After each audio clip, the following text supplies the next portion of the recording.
Hello, hello, friends. How we doing? Welcome to the first of two Roll for Hope one-shots. As you can see right there, nice little graphic. A Hope Miss this way. A Hope Miss 2025 one-shot.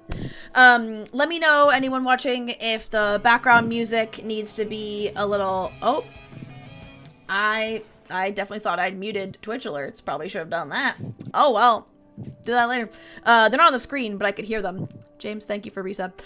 But yes, there's going to be background music, some festive sound effects, some ambiance. At any time, you can let me know if it's too loud for your viewing experience. I will turn it down. And we're going to try to do not too much preamble. We're going to try to jump right into it because we have a limited time, and I want these guys to experience the full one-shot. But just some quick housekeeping, because I only have 2 monitors. When I DM, I really need like 4, because I need to look at so many things at once. So it means I probably will not be able to see the chat a lot of the time. So if I am not being super responsive to the chat, that is why, because I got to focus on my players and their experience first. But I will be checking it when I can. This one-shot is all for Project Hope and for Hope Miss 2025. You can see the donation bar on the top of the screen here, and my personal goal is $300 raised. If I hit the $300, the incentive I have is I have to do World of Warcraft Classic Hardcore mode until I die, which I think I'll make it to like level 5, but we'll see. I don't think I'll make it very far if we get that. But that's what'll happen if we hit $300. We'll be raising money all month. This is the first of 2 one-shots that we're doing. All donations will affect the game in a super fun way that I have planned. And on top of the way I have planned, I'll also, if you don't do it anonymously and you put your name and you're in the chat, I'll let you pick a player. You can give that player advantage or disadvantage on a future roll. We'll do really quick introductions, and then I think we'll go ahead and get started. Oh, and if you would like to donate or check out the campaign, the message is pinned in the chat, or you can type !donate. I'm just going to go in the order of the way my cameras are on my screen. So we'll start with Briar. Give us the super quick intro of yourself. If we have time at the end, I'll let you guys talk a bit more, plug any projects you're doing, plug your stream, do all that stuff. I did not know I would be first. You are now. Yeah. I'm Briar. I'm on Team SideQuest with Laura. Well, with everyone here, actually, I think. Including Evan. Evan's honorary member. There you go. Big fan of Project Hope. I think this is one of like 2 streams I'll be able to do this month for Hope Miss, unfortunately. But I'm so excited to be playing DnD for my favorite charity, like probably ever. Yeah, I don't really have anything else going on right now because baby things. So. Baby things. Hey, great. Evan, you are next. I don't have the heart emoji like pop up when someone says favorite charity ever. That was really nice. Can you let me know again what you want me to introduce myself? Just your name, and you can give us like 1 to 2 sentences about either yourself, your stream, your role, how you came to be involved in this one shot. Just pick a little something. All right. Okay, what to pick? Hi, I'm Evan. I am the VP of Mass Market Fundraising and Operations at Project Hope. Perfect. This is the 5th year of Hope Miss. Very excited to be here. This is my 2nd ever D&D experience, which also happens to be on a stream. My first one was also on a stream 2 Hope Misses ago. I'm excited to play a character. I don't know if I'm supposed to reveal that now, but maybe you'll find out who I am supposed to be. And thank you everybody for joining. Looking forward to doing some good together this Hope Miss and raising some funds for global relief. Amazing. And Lindsay, aka Lost in Side Quests, you are next. Hi, hello.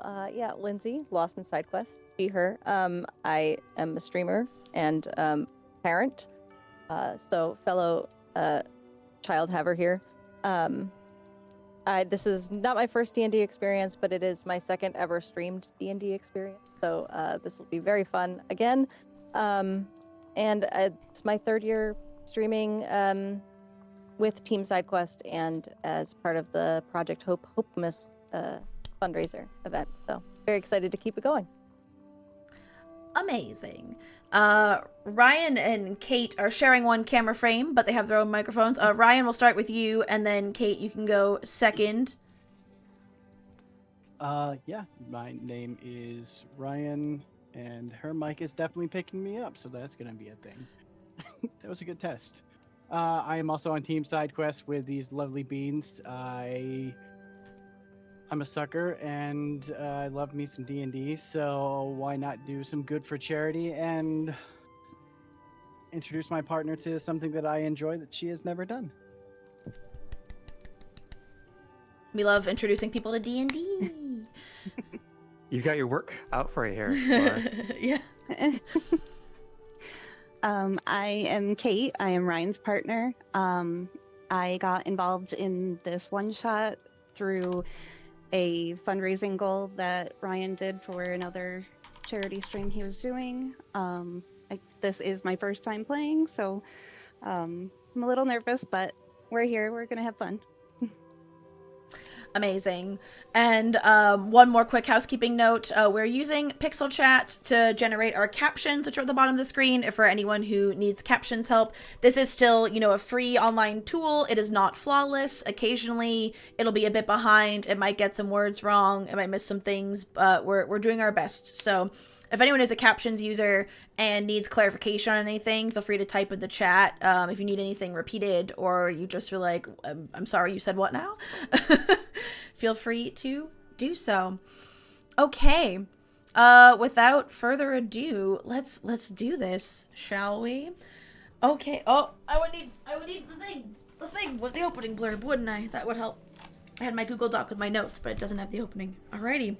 To set the scene, you all lay your heads down to get some rest after a long day of whatever it is you do. For some, that might be a long day of adventuring. For some, that might be maybe you have a day job. For some, that might be saving the world, or maybe being part of a eco-terrorist group. But you all lay your head down to rest after a long day. Your minds are filled with a shared dream of a snowy settlement. It's strange because it's not a recurring dream you've had. You haven't seen this place before in any of your dreams. As you seem to soar overhead this peaceful settlement, the villagers you see are putting up banners and preparing for some sort of celebration. But you sense they're being watched from a cave nearby. The metaphorical camera in your dream pans to this cave, pulling you towards the cave grotto, where you feel a strong celestial presence. This also intrigues you because it's a known fact, the world you live in, the Celestials left quite long ago for different shores. So this is very strange to you. You wake up with a start. However, you aren't where you fell asleep. And you know you're awake, because in that sensation, you can tell. Sometimes you're confused, you wake up like, am I awake? Am I still dreaming? You pinch yourself, you do what it is you gotta do. You realize you're awake, and you are not where you fell asleep. Instead, you are in the cave from your visions. Two radiant angelic beings stand above you with open wings. They are dressed in green robes, wearing gold bands, and they have gold bangles. Oh, we changed songs. Hold up. Go back to this song. That's not what I asked for. That one's a little loud. Apologies. And so you see these two celestials before you. One with rich chocolate skin and a shaved head. The other one with paler skin, blonde hair, icy blue eyes, hair about shoulder length. And you feel that strong celestial presence radiating from them, which for most of you, this would be absolutely shocking, as celestial, the language, celestials, the beings, are something that's studied like archaeologically. They're a thing of history in this world. It's long believed. There are people with minimal celestial lineage, but pure celestials are not something that is seen every day. You also look around and you see some other people that all seem kind of haphazard here, don't seem to belong here, and have a similar look of confusion on their face that you yourself have. Starting same order we did introductions. Briar, what does your character look like, and what would the others see standing next to them? And what is your character's name? So I don't think she is standing, actually. I think she fully wakes up on the floor as if she fell asleep there, laying down. And just starts like, what? She's looking around. She sees all these, strange people around her, and then lands on the Celestials, and her eyes just go so wide. She is a blue tiefling with white hair, up in now slightly disheveled because sleep, space buns, and the space buns kind of wrap around her horns, and she wears reindeer antlers on her head, like kind of in front of the horns. It's like it almost looks like she's trying to hide her tiefling horns. Cute. And she's got on like brown leathers with gold buckles, and they're like fur lined and everything.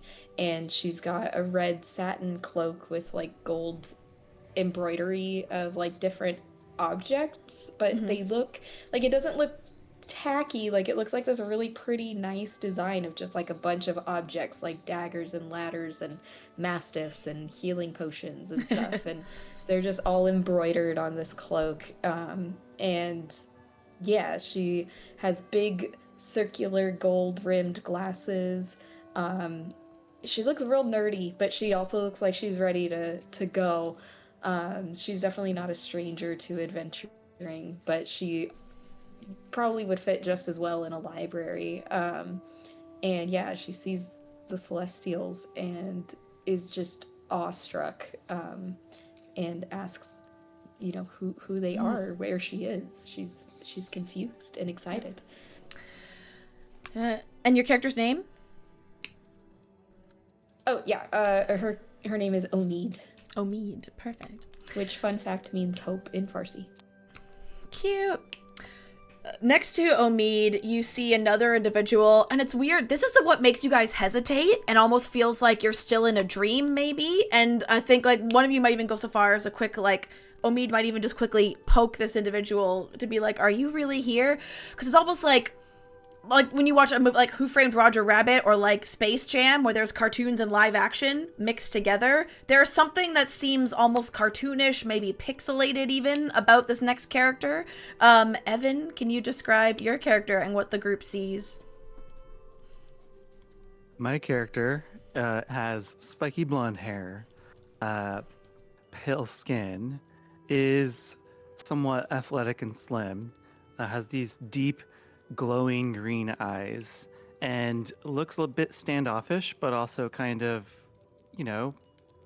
nice, but kind of like, fluctuates between being really serious and really nice at the same time. Almost like he doesn't really he's trying to look cool and not reveal who he actually is, which is just this person who wants to connect but doesn't know how. But the thing was, I was just with Tifa and Aerith, my two friends, in a flower bed at a church, and I was really enjoying the company, and all of a sudden here I am. I don't know what's going on. Where'd they go? So my first instinct is to grab my giant buster sword, which is equipped with materia, but it's gone. Materia's gone. And my name is Cloud Strife, and I really don't know what's going on, and I want to get back to my friends Tifa and Aerith. As you pull your sword, the Celestials speak, and it's almost like their voice. You don't know whether it's just because you're in this kind of icy cave and, sound echoes in a cave in general, or if there's some sort of bigger celestial, almost like reverb or built-in awe into their voice. But it does have this echoing, reverberating effect, as they say, "Put down your blade, child. No one will harm you here. We have brought you here to help. All will be made clear momentarily." And next to you, we see Lindsay's character. What do the others see? So y'all will look over and see a tiny gnome with kind of like a pixie cut, sort of like just hair disheveled from sleep, like dark brown hair. And she's wearing just like standard bedclothes. Like they look almost like pajamas, but they're sort of like brown and green and almost like a floral pattern, but it's nonsensical. And she has these bright green slippers on that don't look like they should be walked in, but they absolutely are. And she's a tiny gnome, so she's got live little hands and a live figure. And she's probably wiping some sleep out of her eyes and looking around and trying to make sense of this space. And her name is Belle. Perfect. Next to Belle, Ryan, describe your character for us. So he is also a tiefling, bluish, icy toned skin, with ash-colored horns, light blue, grayish hair with green eyes, and he'd probably be sitting there, just kind of thinking to himself, "How much did I eat last night that I can't remember any of this?" like just sitting there, just that pure confusion, because he remembers going to sleep at an inn, and now it's just completely lost. Amazing. And last but absolutely not least in our line of adventurers standing before these Celestials, Kate, can you describe your character? Oh, and before that, Ryan, what was your character's name? Cerilius. Perfect. All right, Kate, tell us what we see. You see a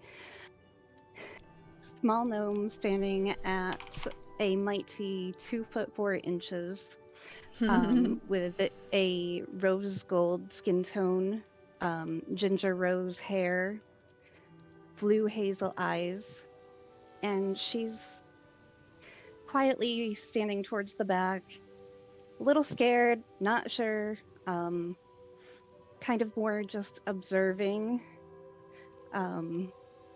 very confused. She had just been in her bed at home, and now she has no idea where she is. All right. So, as assuming Cloud, when they told you to stow your blade, did you do so, or is it still drawn? Someone told me to stow my blade. Oh, I'm sorry. Oh, wait. Who told me to stow my blade? I'm still kind of confused as to who I am and like if I need to like just open up and embrace myself in this moment. And so I decide to stow my blade away, especially because I feel like I need to make sure I properly understand what's going on before I make any sudden decisions. Oh, okay. We had our first donation, quick pause, so from the Lions. Thank you so much for the donation. I would assume that would be from Kate and Ryan. I could be wrong though. If you Thank you. If you would like to, you can choose to give one of you advantage on a future roll. You have to choose which one it is.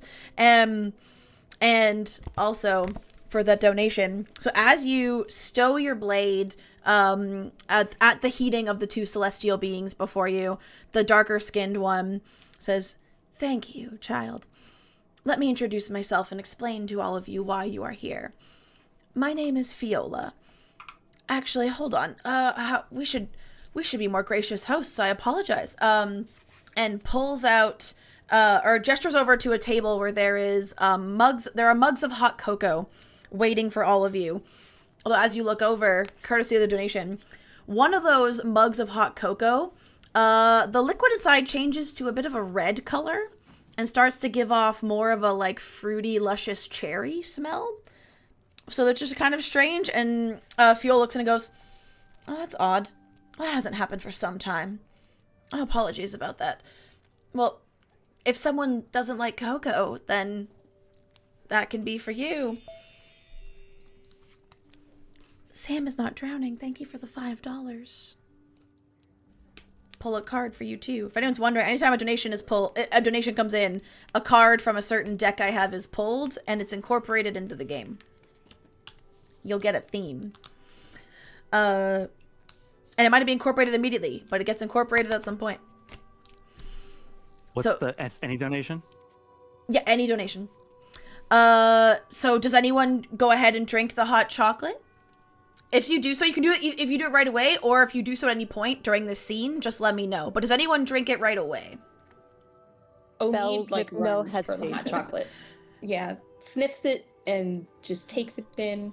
And, All right, yeah. amazing. So Belle and Delicious. Omid immediately, And Cerilius, not really being fond of chocolate, starts to really eye that fruity smelling one now. Is like, well, if nobody else is going to, and grab that and just kind of look at it first and just ponder over it before taking a sip.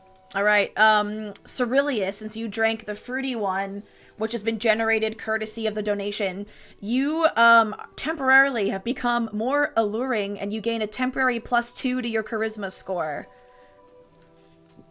So roll a d4 for me, and that'll be how many hours this lasts. I'm guessing in here would be preferable. Yeah, and then Belle and Omid, roll a d6 for me, each of you. Oh my goodness, That's a more 5. cards.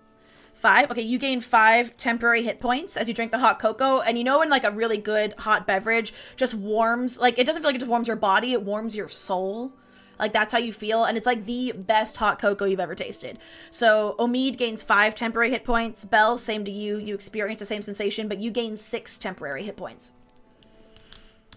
I have 2 cards to work in now. Evan, thank you for the donation. So as you sip the hot cocoa, Fiola, the one who spoke, so of the two, the darker-skinned Celestial. Actually, I have a picture of her. I didn't get a chance to load it into Above VTT because I couldn't get it to scan properly, but for anyone watching, don't look at the text in the book. Spoilers. But this is Fiola. This is who you see in front of you. There you go. It's a bit blurry. It doesn't want to focus. Hold on. Oh, well, there you go. That's what she looks like. She pretty. Cool. So as you sip the hot cocoa, and she looks at Cloud and doesn't try and convince you to drink it because she can tell you're a little more on edge, even more so than everyone else. And it was just fair, given you've all been teleported to a random place out of your beds in the middle of the night. Says, let me explain, and I do apologize for the rather abrupt travel here. We are family members of a small group of Celestials who have resided in the town below this mountain, Austinwald, for a few centuries now. I know most of our fellow brethren left for the astral plane or different pastures or greener places, so to speak, but we were just, well, I shouldn't say we, the matriarch of our family, Grandmother Gunhilder, was just so enamored and so in love with the vitality and the passion and just all the things that you humanoids do that we Celestials don't, and just the way you live your life to the fullest and with your emotions right out there on your sleeve. She chose to stay here and wanted to live among the humanoids, I guess, so to speak. There's probably a better way to put that, but I haven't really prepared this speech very well. Anyways, we've been here for centuries, and every year on this day, on Hopemas, we give back to the humans for keeping our presence safe and making sure that it doesn't get out to the outside world, that we have taken refuge here when most believe us to have left. We bring them gifts and thank them for the secrecy and for their kindness. But this year we have a bit of a problem, and it is rather abrupt because, again, as many know and the lore speaks, Celestials are immortal beings, and we don't exactly get sick or age. Something only happens to us should truly horrible accidents befall us. But Grandmother Gunhilder has fallen ill. And the way she says this, it's almost like when someone's trying to say a word for a thing they've never fathomed. It's like, I know this is a real object, or I know this is a real thing that exists, but like it sounds even weird on their tongue, like rolling that word around in their mouth. And not only that, Callista in particular, aka Kate's character, as she says this, your passive insight, it's not just that this is strange, like, oh, she's gotten sick, like, they are very scared at the fact that their matriarch is ill. This should not be something that is allowed to happen, and they are hiding it very, very well. And they're using this, like, oddness or unfamiliarity with the word to try to mask their emotions, but you can see through the mask, and you tell they're actually deeply concerned by this. And she continues, you sip your cocoa. However, we can't let the humans suffer while we get to the bottom of what's making Grandmother ill. and we needed help, so we figured we would bring the most worthy or most skillful or just best suited for the job adventurers here to help us. We have these magic lists, and typically they just tell us what to gift to the villagers and who is deserving and who is not, but we found a way to twist their power so that they could also tell us who would be capable of helping us or who could be up to this task. And the names that the list generated were yours. Omid is taking furious, copious notes on everything. But Briar doesn't know how to spell his name. I'll put it in the little chat if you would like. Grandmother Gunhilder is the matriarch who you have not met yet, and the woman talking to you is Fiola, spelled F-J-O-L-A. And you see, and then she gestures over, like, further into the cave, and you do see a workstation where there are, like, 2 or 3 more angelic beings that are weaving some wreaths and seeming to put the finishing items into these, like, hampers and gift baskets. Like, some fresh baked goods, there's some small, like, handmade wooden toys, candles, like, things like that are going in these hampers. Now, I know it's abrupt, and we promise if you can help us, you'll be sent back to your homes, to your beds, to your families, in perfect condition, and we will appreciate your help immensely, and you will be greatly, greatly rewarded. But I know it's a lot to take in, but we desperately need some help. Would you be willing to make these deliveries for us while we nurse Grandmother Gunhilder back to health? Belle is just shaking her head, but she's got a giant chocolate mustache. Once Omid finishes her final, like, notes, she stops, puts her notebook down, steps away from the table, and is just... What? She is just so in awe. Like, she was just holding a snow globe in her hand in the waking world, and now she's here? It's real? Like, what? She's freaking out. Like, starstruck, so excited. She looks around at everyone else. She's like, I mean, we kind of have to, right? This is an amazing opportunity. I'm glad you think so. Honestly, we were very worried.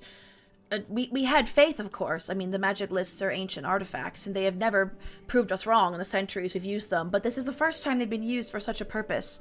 What say the rest of you? Cerilius just kind of finished sipping the mystical, magical cherry beverage and ponder for a moment, go, well, it sounds like we don't get to go home if we don't help you, so we don't seem to have much of a choice. I mean, you're welcome to go home. It would just be a long journey. Wonderful. Cloud says, well, I love a good fetch quest, and I always seem to get pulled into these, so I guess I have no choice. Impeccable. This sounds like a side quest to me. I'm for it. Hey. Well played. Perfect. Now, we've most of the gifts have been prepared, and we did manage to sort out some of the deliveries before Grandmother fell ill. Oh, there goes a Twitch alert. Ignore that. You didn't hear anything, chat. But there are just a handful of gift baskets left to prepare. Sam, thank you for the sub. I appreciate it. Gestures again to that table where you saw them working, and says, if you could really quickly help us make these last hampers, and then we'll give you a map of the village. We'll tell you which homes still need to be hit, so to speak, and we can answer any questions while we're weaving these gifts. So, everyone, she'll gesture over to the table where everyone is, and there are one gift basket left for each of you, like one station, and there's a gift basket, some items to go in it, and there's some greenery and some flowers and some decorations, and you realize the others are weaving wreaths, like decorative wreaths that go on the gift baskets. So you also all can try your hand at making a wreath. Who would like to go over to the table? Belle will wander over and pretend with an air of confidence she should not have. she's gonna go over and just immediately start helping. Amazing. Yeah, Omid is gonna go over as well. Very excited. Like alternating between helping and taking notes as much as she can. Callista, sorry. Now go ahead, Kate. Go ahead. Callista runs right over and puts her hands in everything and is so excited to start helping. This is something that is right up her alley, and she couldn't be more thrilled to help with this project. Amazing. Do Cloud and Cerilius also help, or does anyone abstain from doing so? Well, Cloud has been trained in doing this by a very talented flower girl, and so I'm ready to go do Hey. this brief. You do. In fact, so now I need everyone who is assembling a gift basket to roll either a dexterity or sleight of hand check. And Cloud, you can do so with advantage because you've actually been you've been asked to help make flower crowns before in your time and other similar items. Sleight of hand or Or just straight dexterity. So either a straight, whatever your dexterity modifier is, or sleight of hand. If your character has proficiency in that, then it would be your dex modifier and then an additional, I think your +2 proficiency at this level, something like that. Omid is too excited. I rolled a 5 for 7. Okay, 7. Okay, so we roll and then we add what stats to it? Your dexterity, or if you would like to use sleight of hand, if Cloud's proficient at that, you can do that as well, which might, basically it might be better, or it's just going to be the same as your dexterity. Let's use sleight of hand. Okay. And you're rolling a d20 for this check. And you're rolling it twice and taking the higher number. Yeah, because Cloud has advantage. You get to roll the d20 twice, and you pick the higher number. 8. 8 is the higher number? Yikes. Oh, wait, I rolled a d20. My bad. Yes, yeah. Just a reminder to chat, we have varying levels of D&D experience at the table. Like, Briar and I have been playing for oodles of time, know most things back of our hand. Some people, it's their first time ever playing today, so be patient with some of us. And at the end of the day, me and Briar, we're gonna make mistakes. We're not perfect, especially because I'm trying to use D&D 2024 rather than 5e, which is what I mostly have played. So we're gonna fuck up now and then, and it's okay, because D&D is not about rules as written. D&D is about having fun. The rules are guidelines. Well said. You're here. All right, so what'd you get? I got 20. Amazing. And then I add a 4, because that's my +4 for sleight of hand. You got a nat 20. It doesn't matter. Nat 20 is auto success. For a one-shot, nat 20 is an auto success. Nothing's difficult enough that you'd still need to add modifiers. Perfect. I So was very happy about that. you impeccably get to weaving to the point that some of the Celestials that are still going are looking over and trying to be like, hey, what's he do? How do you do that? And they're like trying to copy you into their weaving. Omid, on the other hand, yours looks a little bit sad. The Celestials have to come in and help you sometimes. Cloud, you will get a luck point for this adventure for making such a good wreath, which basically, just make note somewhere that you have it. Luck is whenever you use a luck point, you can just re-roll a roll. So if you rolled really poorly and you're like, I want to redo that, you can use a luck point. So you have one of those right now. I mean, it makes sense I got a 20 if Aerith is on my side, right? Exactly. Belle, what did you get? I rolled a 16 plus 6, so 22. Yours also you look like you've been doing this your whole life. You strode right over, and they believed you have been because that confidence. It looks great. Matches just all the others. So you get a luck point as well. Cerilius? Cerilius kind of realizes that he's the only jackass that decided not to help and steps up and finally gives him a hand because he's like,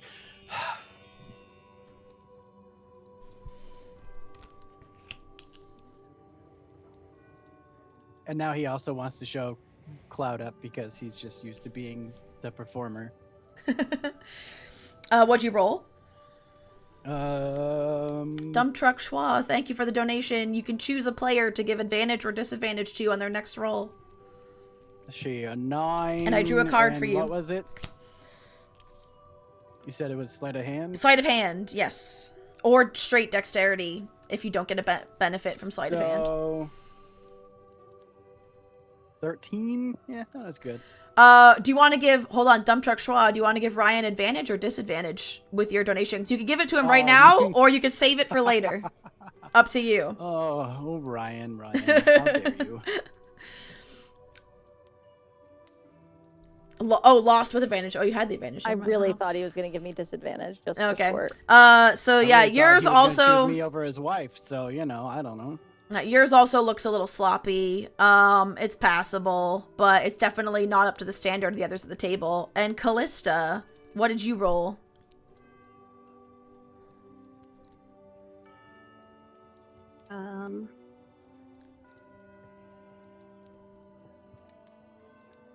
Here.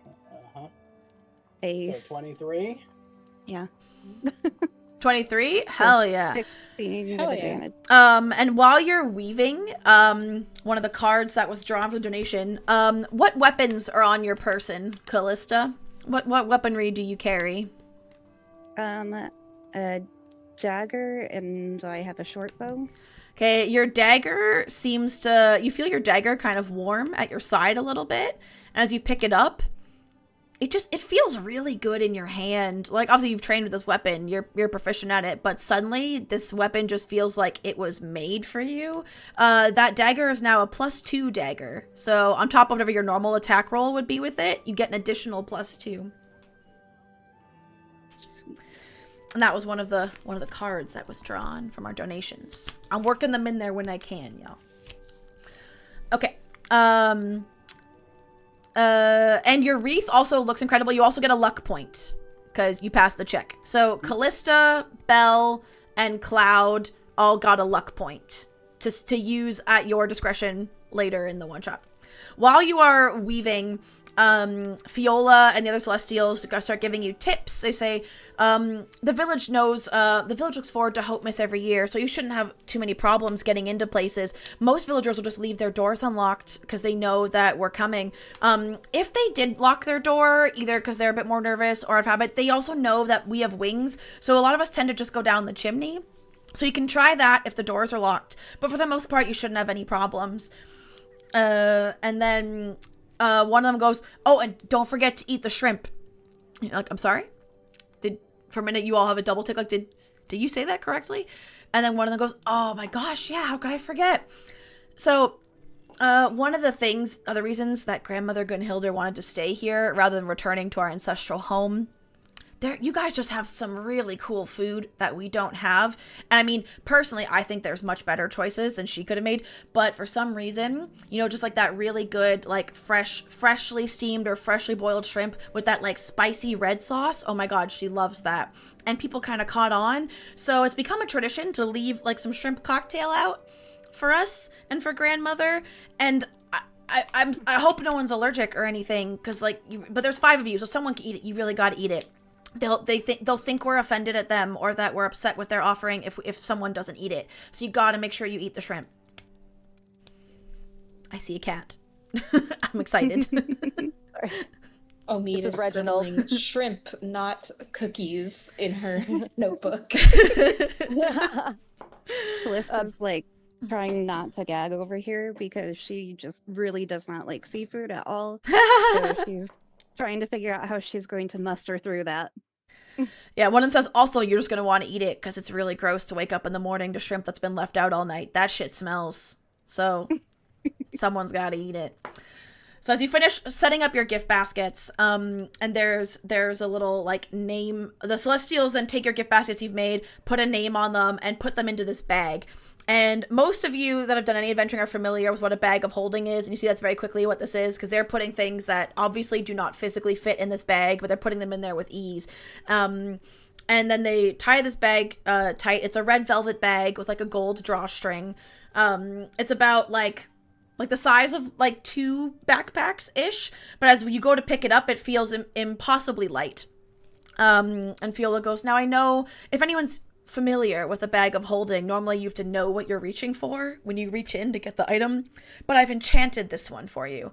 And it should, based on your location, it should be able to know what you need. So don't worry about, you'll just have to reach in when you're in the houses you're going to, and it'll pull out the right gift. That's for table 2, so that doesn't matter. And Fiola says, I enchanted this one personally, and we've done lots of tests. It works even for non-celestials. Occasionally, I had a few little quirks, but it seems pretty nifty. It's one of my actually most I think advanced forms of crafting, if I do say so myself. I'm pretty proud of it. And then as she says this, the bag like glows for a quick minute, and you see a golden circle spread out on the floor and emanate out, and she's caught in it. And then she seems like she wants to, like she has a hiccup almost, but then she looks like she's trying not to say something, and eventually it spills out. She's like, okay, it does this really weird thing. It randomly generates like magic potions, but I swear to God they're fine. Like nothing bad should happen. I don't know why I'm telling you this. Why am I telling you this? And then the circle dissipates. Any of you that have been have any proficiency in Arcana would recognize a Zone of Truth spell that was very briefly cast in that area, courtesy of another one of our donations. So now you know this bag might occasionally happen to spit out random magic potions at you when you're also getting gifts out, which totally has nothing to do with the charity donations, guys. So she, last but not least, Fiola hands a map. Which one of you are proficient at navigating? Who wants to be in charge of your direction, your path tonight? What would that be, survival? Most likely. I've got a +3. If anyone has anything higher, go for it. Belle will raise her hand, but you should absolutely not choose her. I have a +6 in survive. Oh, hell yeah, let's go. Alright, then, Callista shall hand this to you. It is a map of the town of Austinwald, which I will now show you on above VTT. And let me make sure that it looks okay on stream. And our spectator one goes okay. Perfect. So, this is, what, like, the map you see, and the 4 homes that are circled on this map are also circled, on your map. So it says, so these are the 4 houses we have left, well, 3 houses, 1 bell tower, that we have left to get to. So, on the map, for now, because that's the numbers that came on this map, because this map was obviously not made for this one-shot, above the table disclaimer, this map comes from the Patreon of a user named Tom Kartos, who has a lot of cool free maps on there, shout out. But for this purposes, the numbers there are 10, 6, 1, and 4. You're not actually going to 10 places. Those are just, you're going to 4 places. Those are just the numbers. But yeah, the ones numbered 10, 6, and 1 are all homes. As you can see, they're down in the village proper. Number 4, that's circled up here. You can see it's kind of up a mountain, and you guys are up in a cave and a mountain right now. So that's the beginning of the mountain where you guys are. So you're kind of in the northeast of this city right now. And that is like a bell/clock tower. The rest are residential homes. Actually, no, number 1 is an inn, and then number 6 and number 10 are residential homes. Lindsay, I love your cat so much. I know. Never I'm seen so him before, jealous. but that is just such a sweet baby right there. That's my dream. I wish Bailey... I used to have a cat that was like that. I could just, like, make her chill with me for hours, and now I have a cat who is the classic aloof, like, you live to serve me, I do what I want. Although now he heard us talking about him, and he's like, I'm He's out. like, I must be up here now. Found another little Bye. place to hang out. Don't do it. Capaldi attempts that here and there, and it does not go well. All right. I forgot to change the background for the cave. Oh, yeah, look at you with the interactive lights. I love it. All right, so you're given the map. It's like, it does not matter what order you do them in. You just need to be back here before the sun comes up, because all these gifts need to be delivered before the villagers wake up. Where on the map is the cave? The cave is Like, off this I know map. it's not literally The cave on is map, basically like where number 4 is. If you kept going in that direction, so northeast, that's where it is. Okay. It's up that way.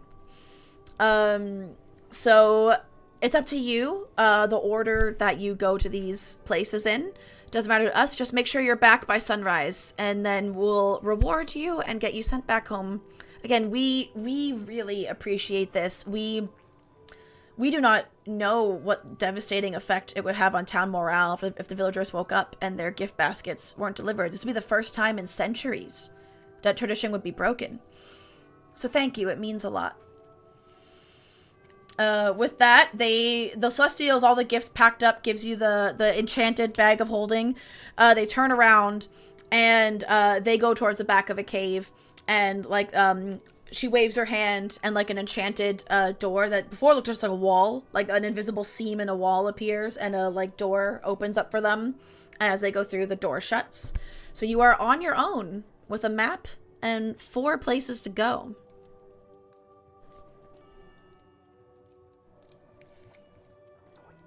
Well, I guess we should make our way down this mountain.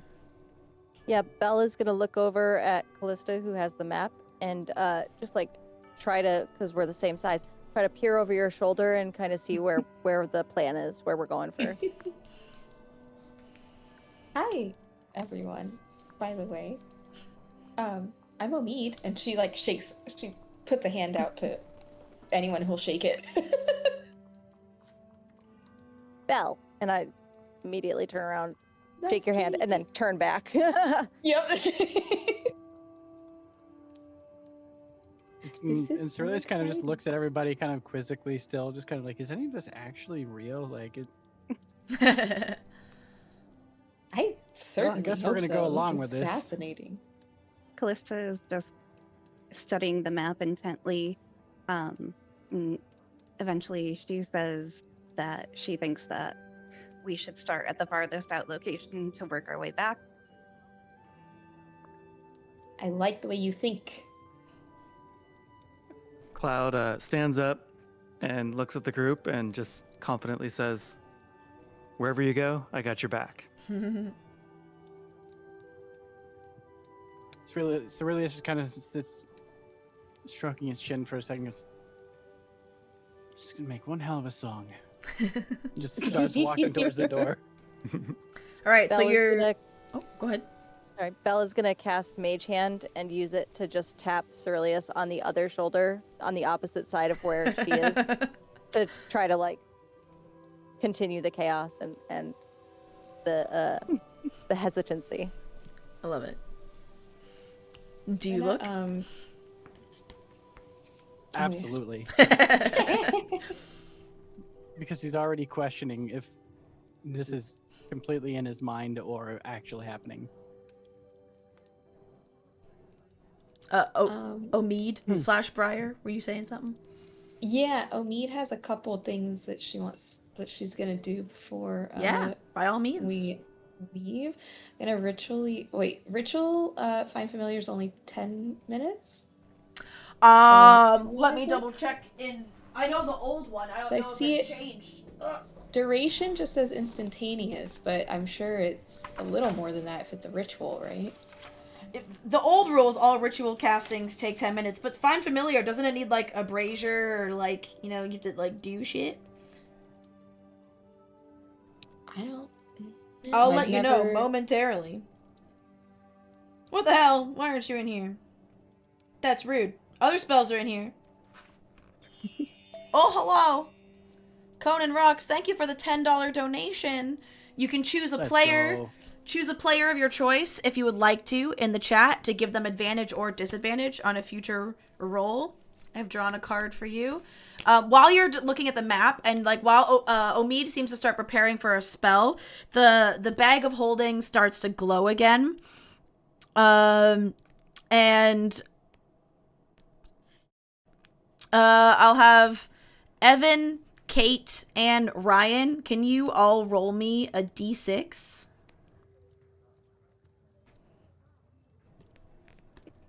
You bet. And that's my friend CJ who just donated. Thank Oh, you, CJ. thank you. Yo, let's go.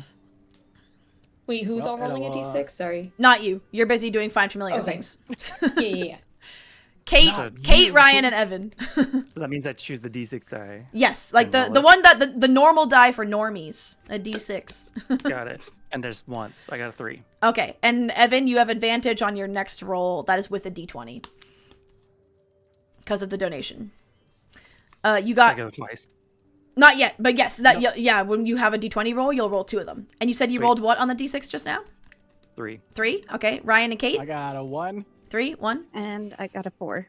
Okay, 3 plus 4, 8. That's 8 together. While you're all doing some preparation, examining the map, Omid starts to prepare to cast a spell, and then suddenly, while you're doing this, the bag glows, and the bag starts like shaking and opens up, and 8 of these like small purple horned demons with like tails that fork into like 3 spikes pop out, and for a moment you all panic. And like Cloud, especially Cloud, draws a sword, assumes like the ready position, like in her base, but then all of a sudden these demons all completely ignore you. They go off to where the hot chocolate and stuff was, and they start like drinking the remnants of it, and they're just chatting amongst each other in Infernal, and they seem to be like having a great time. They are all completely ignoring you and just like drinking and chatting over in the corner. Callista's like Googling them and like, oh my god, they're so cute. Did any of you speak Infernal? There's tieflings, so yeah. So Nope. Really, Ryan, you don't? Aren't you a tiefling? Am I crazy? I am, but Do you not get Infernal? I guess if that's my common, then it doesn't If specifically. it doesn't say it, then no. Infernal. Oh, maybe Nope. maybe that's a 2024 thing. Tieflings don't just auto get it anymore. Oh well. In that case, none of you. The certain one, it was like Okay. an auto, but not for all. Okay, well in that case, none of you understand what they're saying. But they seem to be having kind of like almost frat bro like energy. Like they're chanting a word, which your best guess is chug, chug, chug, as they're like chugging the hot chocolate, and one of them chugs and slams it down. They're like, whoa! And then they start playing flip cup with like the mugs and breaking the mugs. Belle is just watching this intently, and as the mugs break, casting mending. Yeah. And as they fall. find trying to, like, put familiar. 'em back together. Amazing. As the mending happens, they get even more enthused, and they start just like absolute like cheering, like fuck yeah, like what you guess is the equivalent in Infernal, and they start smashing the mugs just on purpose to see if they fix themselves.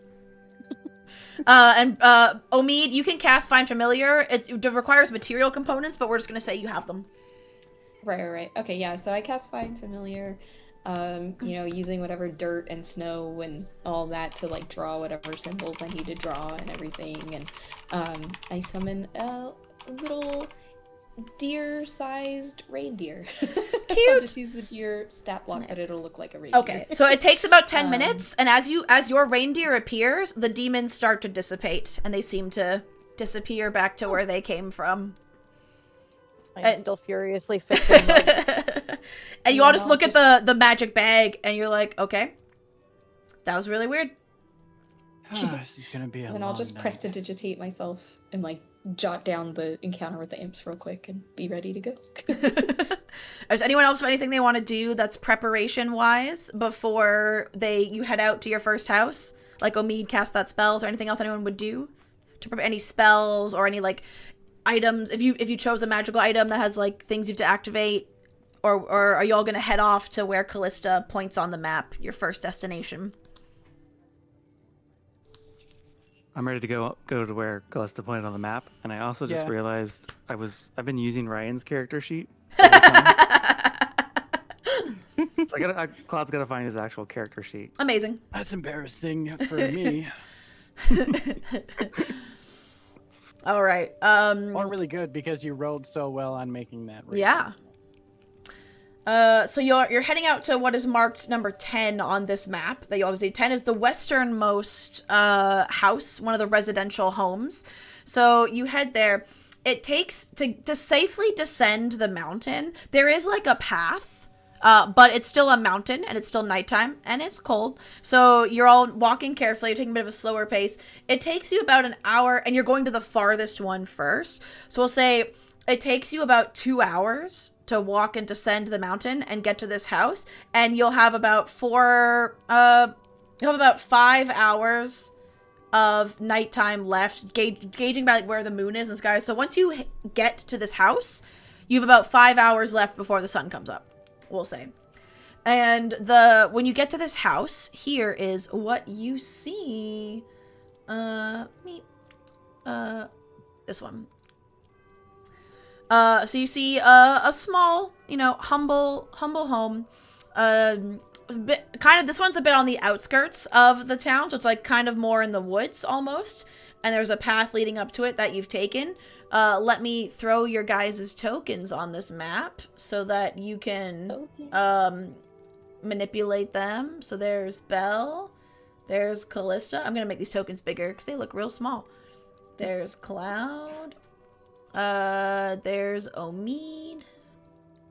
And there's Cerilius. I'm gonna make all your tokens, scale them up. Give me 2 seconds. Token settings. Ooh, the grid is hard to see, huh? Yeah. It's not super important per se, but yeah. The grid is faint. If you need help, I can help you. Oh, I forgot to check if the ruler tool was accurate for these. Oh well. Each square is 10 feet. Okay. So you approach the house. There's your tokens there. You should have the ability to move your own token. So as you tell me, like, where your character is moving, what you want to do, you can move your token to tell me so. As you approach the house, this one, no lights are on. All is quiet. What do you do? Oh, stream can't see the new map. Can't see. Hold on, let me fix it. Rude. Refresh the spectator option. There we go. Also, this is really neat. This is cool. Well, yeah, I really the only downside to this virtual tabletop is obviously you can only be for D&D. It has to be linked to D&D Beyond. You can't use it for like Daggerheart or Vampire the Masquerade or like something else. But I've always found it very user-friendly. I hate Roll20 with a fiery passion, so this is my preferred. But for Daggerheart campaigns I want to run eventually, I'm going to have to figure it out. There we go. You can see the new map now and the tokens. All right, so as you approach the house, tell me how you would like to proceed.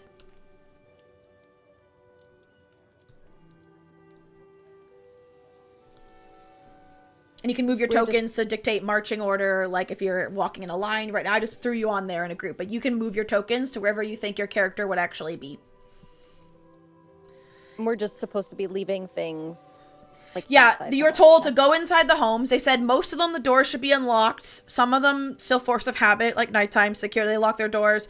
And they've always just gone down the chimney because they have wings. They realize you guys don't, so they're like, well, we'll figure it out. This one, again, you haven't tried the door, you haven't gone up to it, so you have no idea if the door is locked or not. But there are no lights on in the house, so everyone's asleep. And they said there should be like a Hope Miss tree in each house, and that's where you leave the hampers. And somewhere within sight of the Hope Miss tree is that shrimp cocktail that you're supposed to eat, or someone is supposed to eat. Does anyone else feel like we're walking into a trap to be arrested? I don't know about where you're from, but I'm not allowed to just walk into people's homes. I'm with you. That's why I've moved myself to go look at this mysterious little, tiny little location over here in the bottom right. What? You guys just don't go right into other people's homes? That's weird. And I'm gonna start moving towards the door. Cool. No, Cloud, I do that all the time. As you're going through this, Cloud, this looks like a cold cellar, pantry kind of thing. You see canned goods, you see dried vegetables, cured meats. This seems to just be a food store for this family. All right. So now that I've seen that that's okay, I leave and I go to the top right corner of the house to look in the window. Okay. As you're looking in the window, so Belle, are you trying the door? Are you just gonna go in, or are you waiting there at the door? I'll wait for other folks to join me, and maybe look through that window that's right over here while I wait. Anyone who wants to look in the window, make me a perception check. That's a 0. Are these two even tall That's a enough to look 22. inside the window? They could like tippy toe or like jump and if they're having to jump up, it'd be disadvantaged because you're only getting brief glimpses. I got 14. 14, okay. Omid got 22. 22, okay.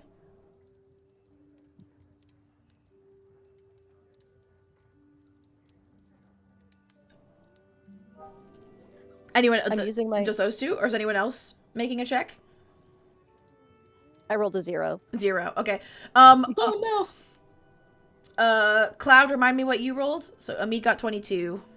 14. And did you roll with advantage? Because the donation gave you advantage on your next roll. So I do twice. Yes. So, and if it's higher, Okay. take that other one. If it's not, That's- then keep the 14. That was perception. Yes. I also had an advantage to use, and I rolled a 13 Oh, instead. Okay. It's still Cloud, 14. Still 14? You rolled a 21 and a 13 on my end.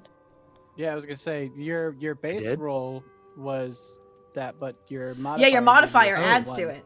Oh, is there another place that I was just looking at the virtual dice? Yeah, that's So- Yeah. that's where you look, but And it tells you in the- there in the I'll go with game what you all log. say. Yeah. Okay. Okay. In that case, Cloud and Omid, you look in, and the window that Cloud's looking in looks to be a front room. Omid, can you position which window you're looking through in this house for me on the map? That's a good question. I don't know where the windows are. So you see how there's like around the wall, there's these two like light blue dashed lines that indicate that's where windows are. Might be harder to see. Oh, let me zoom in because Yeah. Cloud, you're looking at a Oh, window I into the see, I main room. see. You see a fireplace, which has a very, very low smoldering fire. Like, it's not giving off much light. There's just the glowing coals. Like, it's still keeping the house warm, but it's not a roaring fire by any means. Omid, you look in and see what looks to be just like a storage area. You see some crates. You see some things wrapped, like bundles wrapped in fabric. And you rolled a 22? yeah. You see in the one corner, you realize there's a shape that you first mistake being another one of like these bundles, sorry, but then you see it's slowly rising and falling. Something's breathing in there. So something seems to be lying on the floor and breathing. Of some sort Oh. of furred creature, but you can't see its head or tail or body shape, just kind of its back. I gasp and I put a hand on Belle's shoulder and say, "Can you see in there? Can you see that? Can you tell what that is?" Oh, and I'm like drawing hearts on the window. What's in there? And I'm Would like you trying to. Like a boost? I don't want to presume, but Oh no, it's okay. And I will just start walking up the wall with my slippers on, Perfect. feet forward, and I'll stand on the wall above the window and just look down, upside down into the window. Okay, then also roll a perception check for me. Reggie, could you move out of my dice tray? Thank you so much. No, dice tray for Disadvantage cats. because cat. That's I rolled a 9, so that's a 7. 7. It is dark. And upside down, it's kind of hard to, like, visually interpret what you're seeing. Thank you for the donation. And, oh, by the way, who's carrying the enchanted bag of holding? My reindeer can, if anyone doesn't want to. I mean, if the group should decide. Belle would But have let me walked know. right over and grabbed one, regardless of size, and I would just be dragging it behind. Okay, so Belle's dragging the bag. So Belle's briefly put the bag down to look in this window. So as you do this, the bag starts to glow, and now this effect that you've heard Fiola in the Zone of Truth admit that it does, it spits out this super small corked vial that's half yellow liquid at the top and half green. I'm gonna try to just grab it before it hits the ground. Sure, you grab it. Easy enough. And I'll hand this to whoever is below me, and I will just Which is say, Omid, I "Oh, guess, because you guys are at the window. I think it's. Oh yeah, I guess I would be right there. Yeah. Yeah. Can I try to figure out what this is? Roll an Arcana check for me with disadvantage. Actually, Ooh. what's your character? Do you have proficiency in Arcana? No, just a +1. I do have proficiency. Can I give the help action? Sure, you're helping her identify it. So is So that flat roll? or- yes, yeah, it's a straight roll, Arcana. Okay, well that's a natural 20. Oh shit. Ooh. Just like how would Belle be helping per se? Obviously, it's just like with your knowledge, like what kind of stuff are you saying if you have any I would- ideas of what you might be mumbling to help, or Belle has a lot of knowledge. Doesn't always know how to use it, but when she's looking at a vial, she is spitting out every possibility of that color, of that texture, of that. Like, it could be this, it could be that, it could be this, it could be that, and I'm like just like naming the types of ingredients you might find in a bottle like that. Gotcha. Which is so perfect for so a needs brain. 'Cause I'm just going through my catalog and matching things. Yeah, so as Belle spits out the color and texture, it spits out effects, the ones that seem to stick, and you just feel, it's almost like you feel the vial like heat up briefly in your hand when Belle lands on the right thing. It is a potion of halfling luck. Ooh. So you've heard of people who would drink this if they need a boost of luck, but it has been known to occasionally backfire. Well, I mean, it kind of spat it out at you. Do you want it? Oh no, you figured it out. And I just Oh. put my hand away. You keep it. Okay, I will pocket this.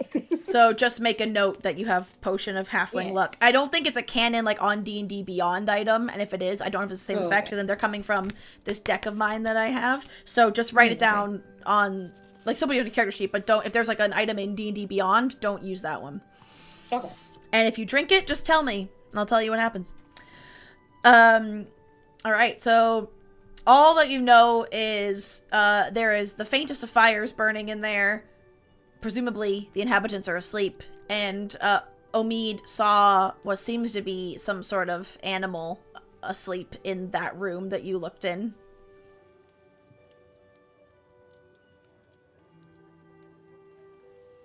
Do we want to do this quiet or loud? While they're all just kind of sitting there figuring out, Cerilius is tired of waiting, and he's just gonna walk up to the door and just see if A it's plate of gently shrimp open cocktail or in this room. Super quick retcon of mine. I forgot to mention too. You would have been given clothes that matched the Celestials. They asked you to put on. They could be put on over your normal adventure gear, but you would have been given green robes and gold decorative bracers and a gold like headband to wear. All of you. They don't do anything. Oh. They're not magical. They're just purely decorative. But just so if you did get spotted, at least in their like half awake brain, like, you know, Cindy Lou Who vibes, they might be like, "You're wearing the right thing. You're a Celestial." So just a quick retcon. You're all wearing over top. And Cloud, I picture looking like, you know, when you get the not great, when you did like the makeover in FF7, and like it just looks so awkward. Like it's still this super Cloud looking dude wearing a dress, like not the fancy one. So your robes look real awkward on you. Not again. This again, really? You're like, again? Why? It's like if I had a nickel every time I had to wear like clothing that does not suit my body or my chosen like traditional gender norms, I'd have 2 nickels, which is not a lot, but it's weird that it's happened twice. Well, at least Aerith isn't here to make fun of me. So. Meanwhile, Bella's hanging upside down over a window. so robe's, like, robe dangling. is like starting to Yep. to move down, and Yeah. For the shorter members of our party, it does drown you a little bit. They gave you the smallest size they had, but it's not ideal. So Cerilius goes to push open the door. Yes, do you see me? A Cloud from Final Fantasy has been pulled into an alternate dimension and brought here, and we've been mentioned that Cloud has a different look than the rest of the characters. It's like think Space Jam, how there's like live action and animated characters simultaneously. That's the vibe right now. Cloud's the cartoon, they're the live action. Anyway, so Cerilius, you try the door handle, and it does open. It is unlocked, like the Celestial said it would be. the last time I did this, I ended up in jail for several days, but I guess we're allowed to. which jail were you in? And I'll start to follow. All right. So this should just be like, shh. We're doing this quiet. So as you walk inside, can you all put yourselves in that first room where you would be? I presume this is the door right here. Yeah. The large. Okay. Yeah.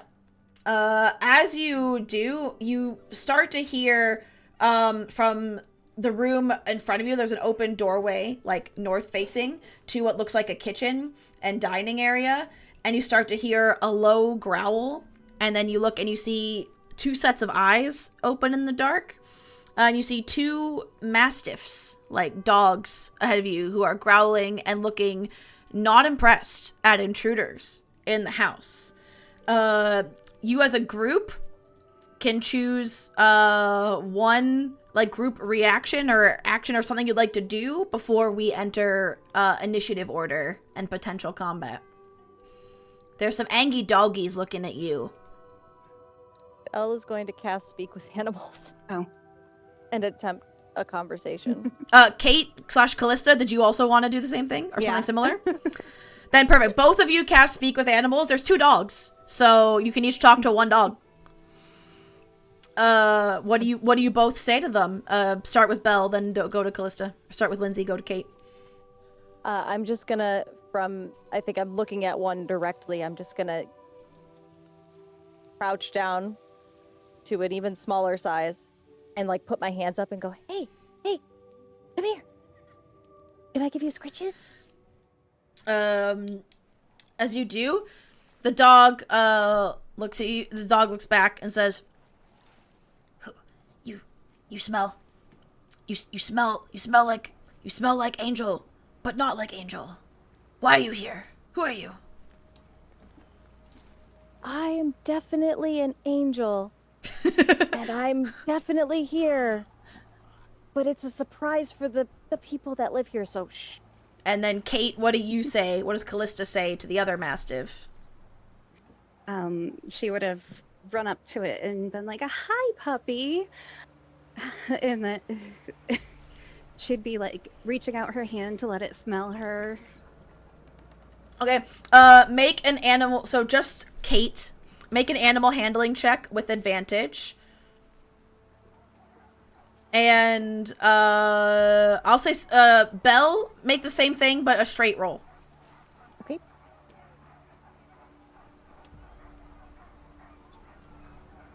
It's very ironic. The track I just switched to has dogs barking in the background. That was not intentional, but that's great.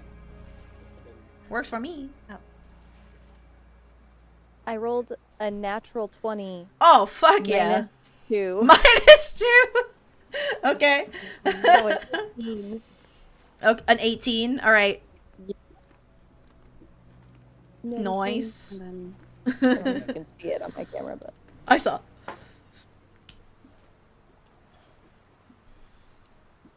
So 18 plus your 4. 22.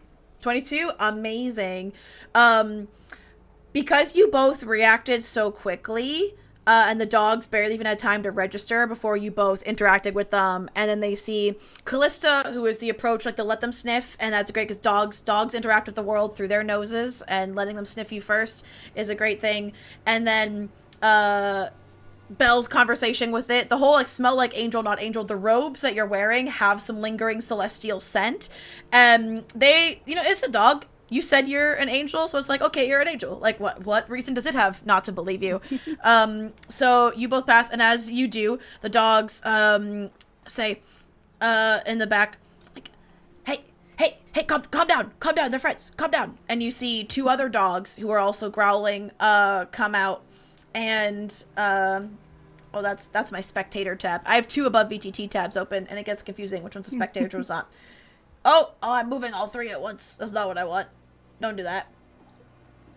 Hello? There we go. You see 2 other ones come out from other rooms, but now all 4 dogs are chill. They're friendly. They will be open for any scritches or pets that you would like. And in the back corner of this house, so the room where the dogs are all in, the room to the right of it is bedrooms, and the dogs tell you, like, oh, owner's sleeping. Don't wake them up. So you know where the bedrooms are, and you can see in the very back left of the house is where the Hope Miss tree is set up, and since this is the kitchen, also where the plate of shrimp is. thank you so much. And as I walk by each of them, I will give each scritchies on the forehead and walk towards the Hopus tree, dragging the bag behind me as I go. Perfect. I'll Callista's- craft some twigs for them. Some sticks to chew on. Yeah. Callista's very distracted, laying in front of the dog that she was talking to, letting it lick her face Aw. and giving it scritches. That's real cute. They're very happy Just to get the gnomes doing gnome attention. things. And since your Speak with Animals is up, the one that Callista is like playing with, goes, normally the angels don't stop and say hi, but we're just told let them in. This is nice. Oh. I'll let the people that come next year know they should give scritches before they leave. And then one of the dogs follows you in the kitchen and assumes the nicest, prettiest sit pose as you like approach the shrimp, and just like and starts doing like the paw thing. Like it's almost like normally it's like when people ask you to do a paw, it's preemptively giving you paw as you're near the shrimp. It says, please have a snack, please. And I'll say to the group, anybody not want their shrimp? I can have it. Give it to the Certainly puppies. can have mine. I will give all but one shrimp to the doggos, and then I'll pop the other shrimp in my mouth. Alrighty. Dogs Making me hungry. Dogs gobble it up. Shrimp tastes delicious, tastes very fresh. This town does have like a coastline on the side, so all the shrimp is like locally caught. Also part of why it's like one of their specialties and why grandmother Grunhilder loves it so much. All the dogs look like this was the best Hope-Miss ever, because it's the first Hope-Miss they got presents, and they're very excited. And you have successfully completed your first delivery. So if you're going to continue your pattern, Amazing. again, I'll put the map up real quick. You can continue the pattern Callista suggested, where you're working back eastward, which would put you at number 6, or if you would like to change it up, now is your chance.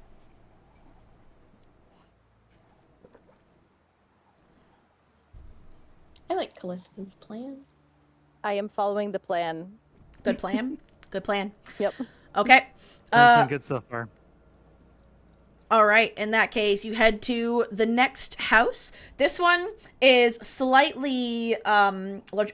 This one on this map, ignore the like boat, river, water stuff on the bottom. Again, because I'm working with free maps I could find that fit. These aren't maps that like were generated for this one shot. So I just got ones that fit my purposes. Ignore that. This is not, as you saw on the map, this is in like the urban area of the town. This is not coastal. Let me toss your tokens on there, because this one, it'll be extra imperative that you guys use your tokens to tell me where you're going for totally no reason at all. I don't believe you. I definitely believe you. What the fuck? I put Omid's token on there, and it's not letting me move it. There we go. How Yeah, dare. for some reason it keeps doing like the little square select thing when I try to click on it. Very strange. I find I have to click on the token first and then drag it. If I try to drag it right away, it gets angry. So I click on it to like select Maybe it and that's then I what I move have it. to So do. recommend. All right, that marching order that I put you in does not have to be your real marching order. That's just where I put you. So you approach this next house. Again, you're in the more downtown area. It took you about, say 30 minutes to walk here, navigate quietly, not be seen and all that jazz. Does anyone have a passive perception of 12 or higher? I meant to write down. Some things I wrote down the notes of who this is. I forgot to do this one ahead of time. I did. I have a 13. I do. Passive 13. perception is on the left of your sheet. There's a section that 17. says passives. 17 passive, hell yeah. So, Oh. Cloud, Cerilius, Omid, Callista, and Belle, do you guys? 16. Okay. Belle No. has an 8 Okay. passive perception. Okay. So as you approach this I love house, Belle. everyone but Belle notices the doorknob to this house has, well, first things all of you notice, the windows are boarded up, and this looks like a hasty, this was done this afternoon, this isn't like a long term, like they're gonna rip these boards out tomorrow. The windows are boarded and there is no chimney. So, and then the door is most definitely locked. So this seems like a bit of a grinchier individual who does not seem so into the spirit of Hope-Miss. And then everyone but Belle, as you're looking at the house and look closer at that doorknob, the doorknob has, like, you know, when the air above something that's really warmer than the rest of the air almost has like that warped, like, ripply effect, like when you see the air above like hot pavement or something. That effect is happening right above the doorknob, which suggests that doorknob has had a heat metal spell cast on it, and you probably don't want to touch it. So everyone but Belle notices that. So you approach a house that seems to be very much giving keep out energy, but you're told you have to deliver the gift. I walk up and I go to touch the doorknob. Roll. Actually, no, I'll do it. Hold on. So as they're looking at the doorknob, and everyone else is looking at it and be like, oh yeah, you walk up and just, ow! Touch it, immediately pull your hand away. Oh shit. You take, 11 points of fire damage. Uh-oh. Because you just, like, gripped it real hard. Because, like, you're like, the last house is unlocked. The Celestial said these things are unlocked. Like, everyone knows we're here. So you didn't, like, gingerly touch it. You full-on grabbed it and, like, lots of contact. And like the last second, Cerilius watches that. Don't. I'm just gonna cast Ray of Frost into my own hand to cool and it try to, like, cool it down. Cool. Just like a little bit of a sizzle comes up from my hand. Don't touch the doorknob, it's hot. Yep. I may have. Well, I'm okay. I may have I'm okay. some things Don't worry about me. that could help. But maybe we should look around a little more carefully and not touch things that look hot. Okie dokie. And I will start to climb up the wall. Joke's on you. The whole wall is hot. No. No, the wall is not hot. Okay, you climb up the Don't burn my wall. slippers. When you get to the roof of, or do you go all the way to the roof of the house? Oh, yeah. Can you make a perception check for me? Yes, I can. 7.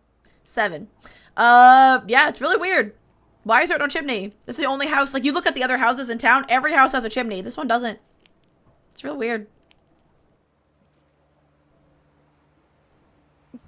Can I just start, as I'm walking across the roof, like, start just, like, moving my hands in front of me to try to see if there's, like, an invisible chimney somewhere?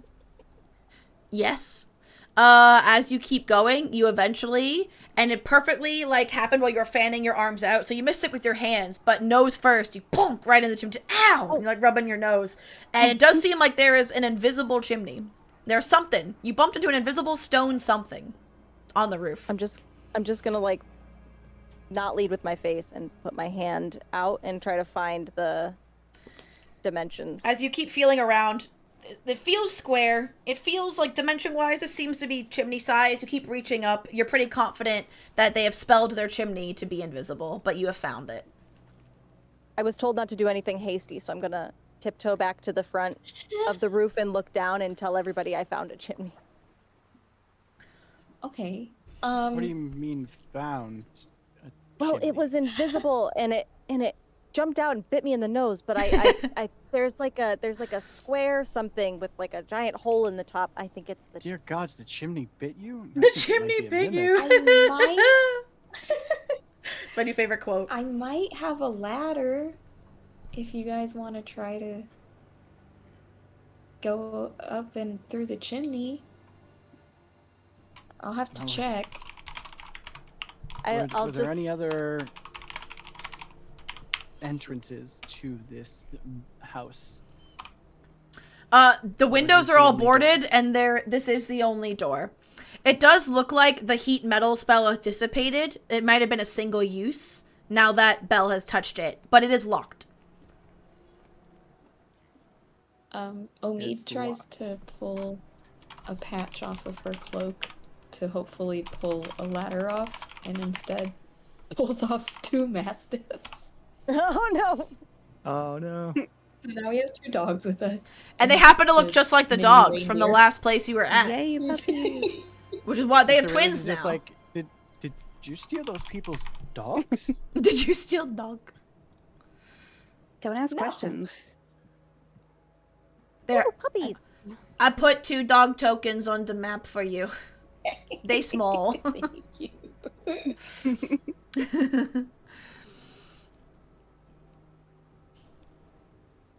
I'm gonna Oh, no. hold my whip over the edge Mhm. and just like hold on tight and say, anybody want to climb up? I do, but I need a boost. I'm just a little lady. I'm just a little lady. Well, ask one of those puppies to help you. Come here, puppy. Puppy- the puppy will the come dogs over. Yeah. And mastiffs are pretty big, like muscly dogs. You know, they're like No small purse dogs here, so they could. If you're very careful, they could give you a boost. Just be careful not to hurt doggo. No animal cruelty allowed in our one-shots. Dog might be as tall as her anyway. Facts. Right. Actually, yeah, you should stand on its back, and it's probably a chill. Needs a boost to get onto the mastiff. Alright, we'll say with the Mastiff's help, you could easily grab hold of the... Is it a whip, you said, that you lowered over the edge? Yep. Mm-hmm. Fun fact, Callista, you're about the same size as one of my favorite D&D characters I ever played, long term. I played like a 2'6" halfling or something like that for a long time. She was the best. Who's next? Omid will go. Sure. Great, I'm holding on to the whip. Make a... Because you're... Remind me of the size, I'm forgetting. Belle is also small? Bella's small. Bella's also Yeah. a gnome. Yeah, make a strength check with disadvantage unless Omid does something to mitigate this. Or maybe Callista will help now that she's up Well, Callista's up there. Yeah, if Callista wants to give you the help action, you can do that. We've had another $5 donation. So while this is happening, Belle, and the bag's been put down behind you on the roof because Belle was the one dragging the bag of holding. As you and Callista are getting Omid up to this rooftop, it starts to glow again, and this time a small corked vial of a yellow golden liquid. Actually, it looks like this. Hold up. Something that looks exactly like this, like swirling golden liquid in this vial that's sealed with wax pops I hope out. that's not live stream. Maybe, you don't know. It's mindful elixir. And it has a d20 in it that you can turn upside down and roll. And it floats to the top. Huh. So like I just rolled a 10. Wow, But anyway. that's cool. So that pops out while you're doing this. I'm gonna try to grab it while holding on. That's so dumb. But you I'm can- doing it anyway. Oh, so you can grab it after. In that case, make a strength saving throw for me. Okay. Okay, I can do this. Strength saving throw. Okay. What did I get? That's an 8. Oh, I'm gonna use my Ruh-roh. got one of those Luck inspiration luck points. you did. Yes, I'm for gonna making use the that. wreath. Okay, go ahead and re-roll. That's your luck point gone. Oh man, that's a 14. It's better. It is better. So you start to slip as you grab it, but Callista finds like a ledge on the roof and does something where you like dig your feet in to give yourself leverage and brace against like the edge, and you manage to keep it so that Omid doesn't get dropped while you're doing it, and you manage to pull Omid up. Goodness, thank you. Oh, if anyone's curious, the Nick? reason why the map is like a big black hole, there's a tool you can use called fog. So as you get in the house, I'll be able to reveal the rooms to you one at a time that you're going through. It's not a big black hole. Don't worry, you'll see the inside of the house. I assumed as much, but Is it a super massive black hole? This is for Briar. Amusing. This is for Briar. Bailey came in to say hi. So Aw. cat cameo, but my cat is not like Lindsay's cat. She's gonna start being real pissy with me in about 10 seconds and try and claw my eyes out. 20. So I give her a few scritches and then I let her on her way. But this is Bailey. Bailey says hi. She an Angie She's so rescue precious. kitty. Okay, down you go. Go back She to gave sitting you on the some vent. squinties. A little All right. bit. So we just have Cloud and Cerilius left on the ground to be brought up to the roof. And seeing how much trouble it was for them just to get up there, and knowing how much larger he is, Aurelius is definitely second guessing this. And There's now 3 of them up there to hold on, and Omid is like average humanoid size and not small creature size. Which one of you wants to go next? So Cloud has his sword, right? Yes, he does. So this whole time, Cloud's been thinking, why doesn't anyone ask me to use my sword on that door? I mean, no one's stopping you. and before that thought, Cerilius is going to use knock. Oh, that magically That's the way. unlocks things? If I'm remembering correctly. Correct, as long as it is not non-magically locked. It is not. It is mechanically locked. So as you do that, they've all gone up to the roof. You go ahead and open up the front door. And it's Now, a side effect of using this is, and this is either going to go really well or really, nope, this is really a bad idea. Well, I already did it.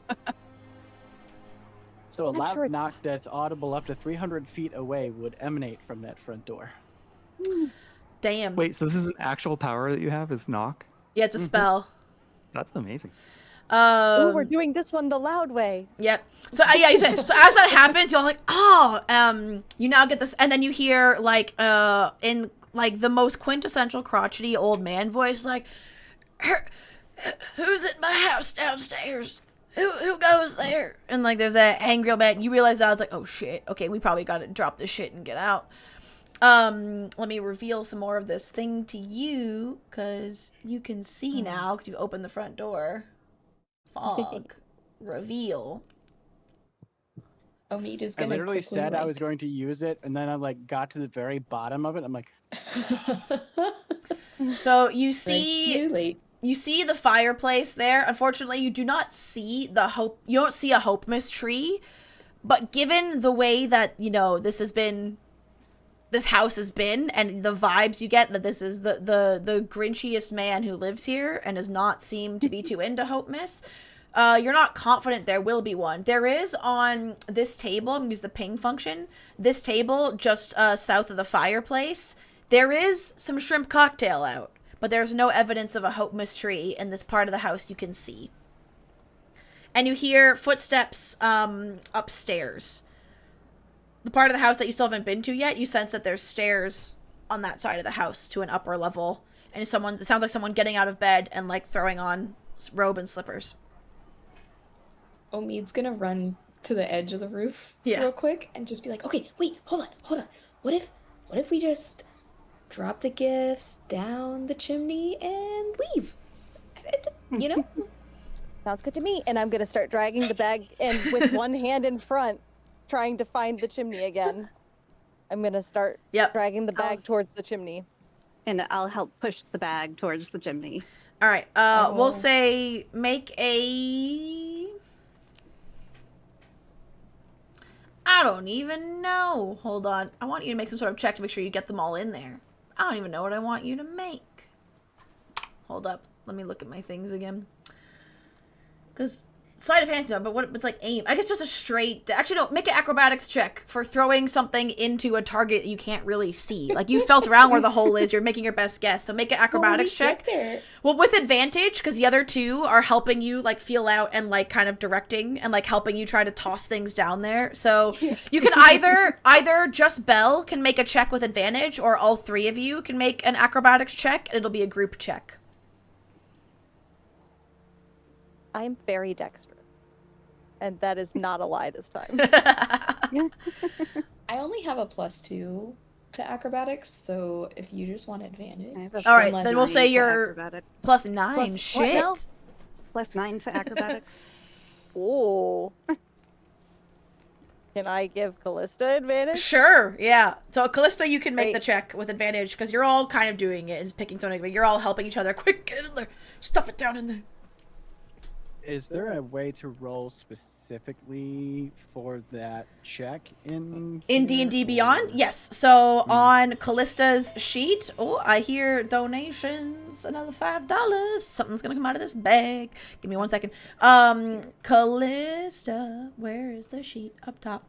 So if you look at your sheet, where it says acrobatics +9, if you click on that +9, it'll roll the digital dice for you. If you want to roll a physical dice, you're more than welcome to. Right here. Click on here. Yeah, because the way D&D Beyond works, any number, almost all the numbers are clickable, and it'll roll that thing for you. Another. Mm-hmm. Yeah, because you're doing it with advantage, so you click it twice, and you take the higher of the two numbers. So 22 easily. So basically, Omid and Belle kind of like do this and make like use their arms to like be the four corners of the chimney, so that Callista can see where she's got to throw it, and she like copies those perfectly. And they arc right in. And as you do, so you two, Cloud and Cerilius, from the doorway see things fall out of the chimney and see like the gift hamper. Fittingly enough, it's one of the ones with the really ugly wreaths that one of you, Cerilius, that you made that didn't look so great. You're like, great, this guy deserves it anyway. With that, the gifts are technically delivered. Are you going to choose to dash before this man comes downstairs, or is someone going to venture in and still think the shrimp needs to be eaten? Up to you. Ooh.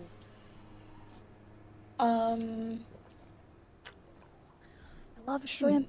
Oh, wait, and also, as you're eating the gifts in, you go to throw in one more thing. You realize it's not a gift, but the bag has spat out another magical potion for you, courtesy of the donation.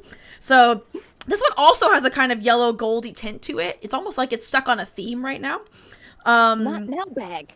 This one, it just, basically, it almost looks like the more, like, plain version of the one you just got, where that one has, like, the swirling, glittery liquid. This one is, like, a gold color as well, but it, unless it's, like, agitated, it's just a solid color. The other one, even if you leave it lying still has that swirling, almost, like, magical effect to it no matter what. I'm just gonna pass that vial off, probably to Omid again, and and I gotta get at least one shrimp, and I'm gonna start to try to climb with my feet on the sides inside of the chimney. I'm gonna try to climb down with my slippers of spider climbing. All right, make a dexterity, just a straight dexterity check. As you do this, you hear footsteps coming down the stairs. So the man has gotten dressed and is entering the, oh gosh, things are happening again. I'm gonna give Bardic Inspiration. Trees. Thank you for the $25 donation. We've So passed you can roll a $100. D6. Let's go. Thanks, Trees. Woohoo! So the bag was sorry. left up there. But first do your dex, just a straight dexterity roll. Okay, and somebody said Bardic. Yeah, I was gonna give a Ooh. Bardic Inspiration real quick. Just you've been doing so well at this, and you did some awesome, basketball hooping with me just now. I keep that energy. Kind of like pat her on the shoulder. All right, and what is Wherever that? Is he that goes. a? What's your bardic inspiration dice? I think it's a d6 at this level. Yeah. Tiny Trees, pick a player who you would like to give either advantage or disadvantage on their next roll. Also, hi. How are you? Kate? All right, Kate, you get advantage on your next roll. So make I a rolled note a of that. 6 on the Bardic die. Okay, so add that to your dex check you're about to make. Help math. Math is hard. 6 plus 6 is 12, 12. plus 16, so 28. Hell yeah. All right. You scurry down that chimney so fast that you hit the bottom while that man is still halfway down the stairs. You just start to see his slippers coming through. The table of the shrimp is right next to the chimney. So they could grab one and bolt back up there as he's hitting the bottom of the stairs, and he will have missed you for the most part. Just see the tail end of your green robe flooding back up the chimney. Yeah, I'm gonna make a dash and just as much as I can grab in my hands and shove in my pockets, I'm going. All right, so you're just taking it and putting it in your pockets. You're not eating them. I'll eat one, put the rest in my pockets, and Okay. run As away. you eat one, roll a Constitution no. save for me. boy. Oh, good. Oh, I'm sure that'll be no. fine. That is so good. It's a natural one. Oh, you taste it, you're like, you have to immediately, like, takes everything in you not to gag. This guy left out bad shrimp on purpose. These shrimp are past their sell-by date. For the next, hold up. Where's the D4? I love if anyone he wasn't here at the beginning of the one-shot's gonna come in like, the fuck's with all this shrimp, and not gonna understand. For the next hour, you have the poisoned condition, which I believe gives you disadvantage on ability checks. Because you're basically now have a real nauseous, woozy stomach for the rest of this, and you are feeling rough. going forward from that one shrimp that you ate. And then as you do that, Callista and Omid on the roof, you see the bag glow again, and this time a blue vial comes out, and like pressing up against the edges, or sorry, a vial of blue liquid, of this blue liquid, like they're trying to get out. Every so often you see what you swear is a tentacle.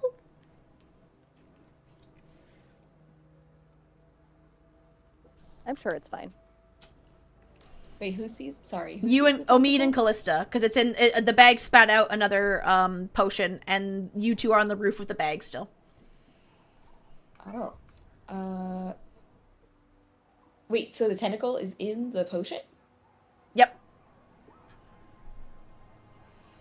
Briar is having Baldur's Gate 3 not happy thoughts. Yeah, Omid will pick it up and just look at it and be like, do you have any idea what this could be? Authority. Callista's like, I don't know, but I don't want anything to do with this. You could Should I choose try to to you could choose to Arcana check? leave it on his rooftop and just say nope. Just fucking leave it there. Drop it down his Drop it- chimney. Oh my god. Can I make an Arcana check just to see? Sure. And you're making that check as Belle scurries back up and is now back on the roof with you. And you see them examining this vial. Don't eat the shrimp. Is it still disadvantage or? Straight roll for this one. Okay, What that is- was a what is this called? 16. This is an Arcana check, which is like to investigate magical items to see if you can suss out what the magic is. Thank you. You rolled a We have 16? 3 vials to look at. Yeah, You have 16. 4 now. This, Oh. but 3 of them you know, 3 of them are all like the variant. One's the yellow green, one's the really magical gold, one's like lesser magical gold, and now this is a blue one with tentacles in it. Ooh. So what'd you roll, a 16? Yeah. You do know of a spell that like creates a void on the ground and tentacles appear out of it. So your best guess is maybe if you threw this on the ground, it would do this, and like where it shatters, where the vial breaks, might have a similar effect. We should totally throw this down the chimney. I'm on board. This guy made us some bad shrimp. Okay, that shrimp. Don't eat the shrimp. And I'm gonna try to find the chimney again, and I'm just gonna start chucking shrimp back down it. You're Now, while chucking. this is bad occurring, shrimp. did Cerilius see Belle just zoop Yep. and right back Yep. up? And you now hear the old man is around. He's around that corner. You can't see him, but you hear that he's there. And he saw just the tail end of the robe go back up the chimney. And Cerilius is gonna try to swiftly just shut that door and just around the corner. Absolutely, with ease. You do so. So as you yeet this along with the shrimp, this man comes down the stairs, hears what he thinks are just those rowdy celestials breaking into his home every year. Instead, sees his fireplace start to open into a black yawning void, and tentacles reach out, reaching for this man, and appear. As Cerilius closes the door, you just hear, "What the? Oh God! And then you hear like muffled cries, like the tentacles are over his mouth, and he's like trying to scream, but no one can hear him. no. As four tentacles came out. Oh, no. And he just starts taking all sorts of damage as you shut the door. Oh, so there's a no. man being swarmed by tentacles in there. Okay, Bella's starting to feel bad about that. I'm gonna. Oh no, this is so dumb. He's a I'm Grinch, going he back deserved down it, the you know? chimney. I'm going back down the chimney. Yeah, okay, into the black hole. There's no landing place. It's just tentacles. Just I'm gonna. There's I'm no gonna ground. I'm gonna stay in the chimney with my feet attached to the inside of the chimney, and I'm gonna try to get at the tentacles. Just try to start. With my slingshot. I'm gonna start chucking ray of frost at the tentacles and hope for the best. Okay. Oh, yeah, go ahead and make your attack roll. Oh god, with disadvantage because I am poisoned. This one's called Release the Kraken. Oh, sweet. Well, we did that. Yeah, you did. Okay, disadvantage. That's so good. That's a 5 plus 5 is a 10. I rolled a 10 to hit. I mean, since you're in the chimney, it's pretty hard to miss because all that is below you is just tentacles, so it still hits. Sweet. Go ahead and roll your damage. Okay. Do I get sneak attack? Sure. Sweet. No one Okay. expects you to come from the chimney. Nobody expect the chimney. Okay, let's see. That's a D8 for the ray of frost plus what is my sneak attack? Is 2d6.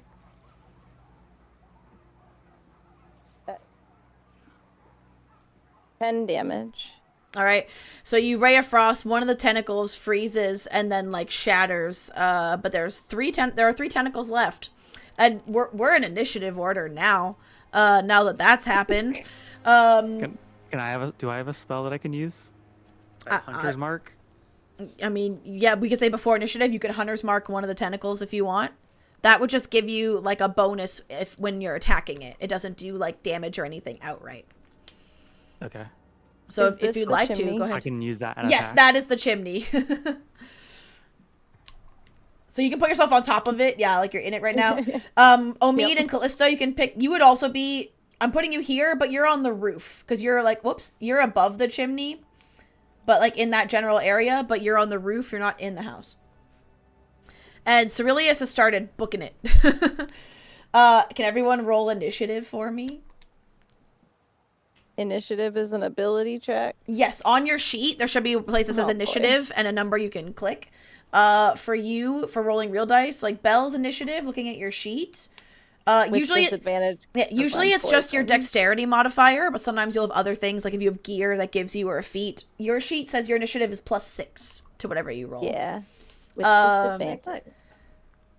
Cloud's Come on. sheet would be, Jesus, +11. That's a good or a bad? That's a good. That's a Right. high That's initiative. so good. Okay. I have chicken nuggets and fries. I'm gonna click mine to get myself on the combat tracker, but I'm gonna put in. Oh, I don't think I can change my. I can initiative add on you to the combat tracker. I can change them. So Oh, just, okay. I'll add you. It's I fine. rolled a 12. Oh, same. Who, Belle rolled a 12? Mm-hmm. Okay. And Omid rolled a 12. Kate, what did you roll? 22. 22. Hell yeah. Cerilius, you rolled 8? I did, but I just did it because I don't think I even know what's going. Cerilius. You're knows still in what's initiative going on order. right now? Initiative order is just how we Okay, like yeah, I just wanted to make delineate sure. time. Yep. Cloud, what did you roll? Trying to find initiative to roll. It's near the top of your sheet. Right under proficiency bonus. It should be in a little thing that looks like a sheet next to your armor class. If you see the thing that says a shield, there's a thing to the left of it. Yours would say +11. Got it. Yep. There we go. Nice. You rolled a 13. Okay. Add hello? Okay, cool. So then Callista, you're first. So you saw Belle went back down the roof. You hear an old man screaming in pain. Omid's up there with you. Cloud's by the door. Cerilius is starting to run, to leave. He's like, fuck this. We did our job. We're gone.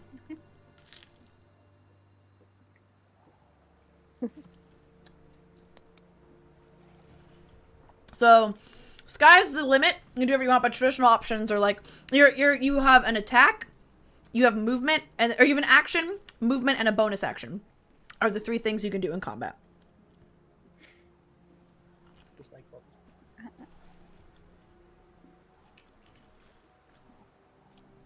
I can't remember the last time I had a chicken nugget.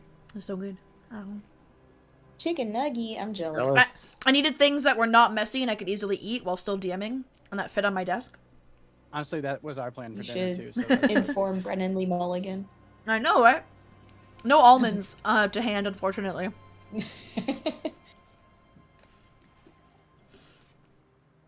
Everyone else be thinking about, too, what you want to do on your turn, just to expedite for time. Obviously, if you're a newer player, if you have questions, we'll help you out.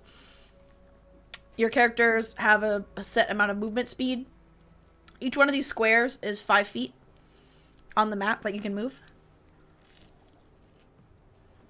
Where is the currently being strangled man in relation to all the Oh. tentacles. Yeah, you guys can see. I can reveal more of the room because now that some of you are over there. Reveal. Oh, I better go over there. Okay. Yeah. There you go. Oh yeah, we'll say Cloud rushed in before the combat started. So the old man, I'll put a token for Typical him. Cloud. Hold on. Token. What's a normie token called? Civilian? I don't know. Commoner. Commoner. There we go. I couldn't remember. Civilian and normie. You know what? Leave me alone. I like All it. them noobs. Oops, that's not what I So, meant to do. We're still in the Callisto's fog tool, gonna- whatever. Callisto's gonna yell down to Belle and let her know that she's going to shoot her short bow down to try to hit the tentacles. Hit the tentacles, yeah. The tentacles just just give her a heads assume up. are around the chimney, and they take up like that whole corner of the room. There you go. This token in the middle of y'all is the old man. Let me refresh the spectator view for the stream.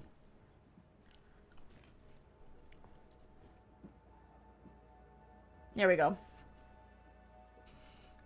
So you're going to shoot your bow down, so go ahead and make an attack roll. Was damage. That's. Oh.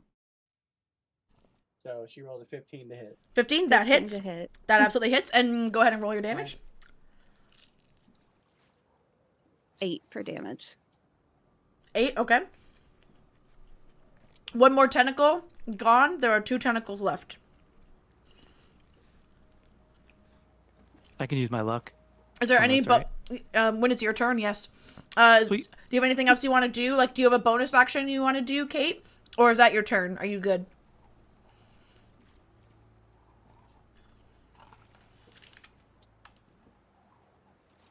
I'm good. All right. Next is Cloud. So yes, you will have a luck point. You can choose to re-roll if your rolls go poorly. Okay. And I roll just through the action, or just do the d20. On your character sheet, whatever weapon you're attacking with, there should be an option to like click the attack roll right next to that. Let me look at your sheet again. Cool. Okay. Cloud. Oh, I think your weapon. Hold on, inventory. Let me equip your swords for you. Thank you.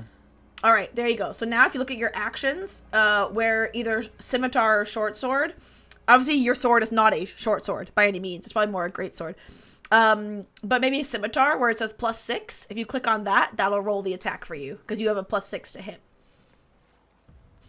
Okay. Under action Yes. Oh no, it's on. If you look at your under actions, yes. or attack. Okay. +6. Got it. All right. You rolled a dirty 20. Is what we call it when it's not 20 on the dice, but 20 total with the numbers added together. Which absolutely hits. So now you can roll damage next to that +6 where it says 1d6 +4. You can click on that and it'll roll your damage for you. Because the sword does 1d6 of damage and then the +4 is Cloud's strength behind it. That adds extra damage to it.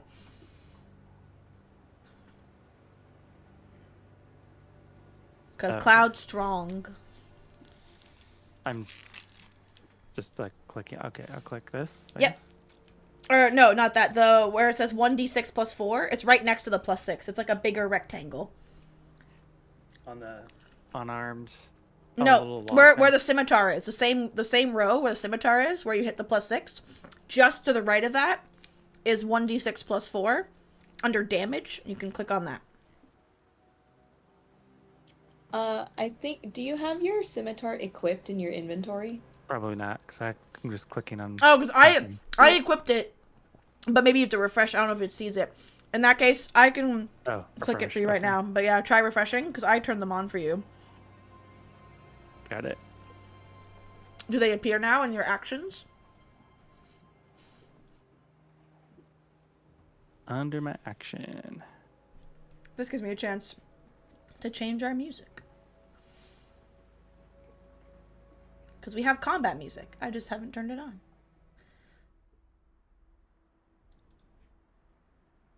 I clicked on something.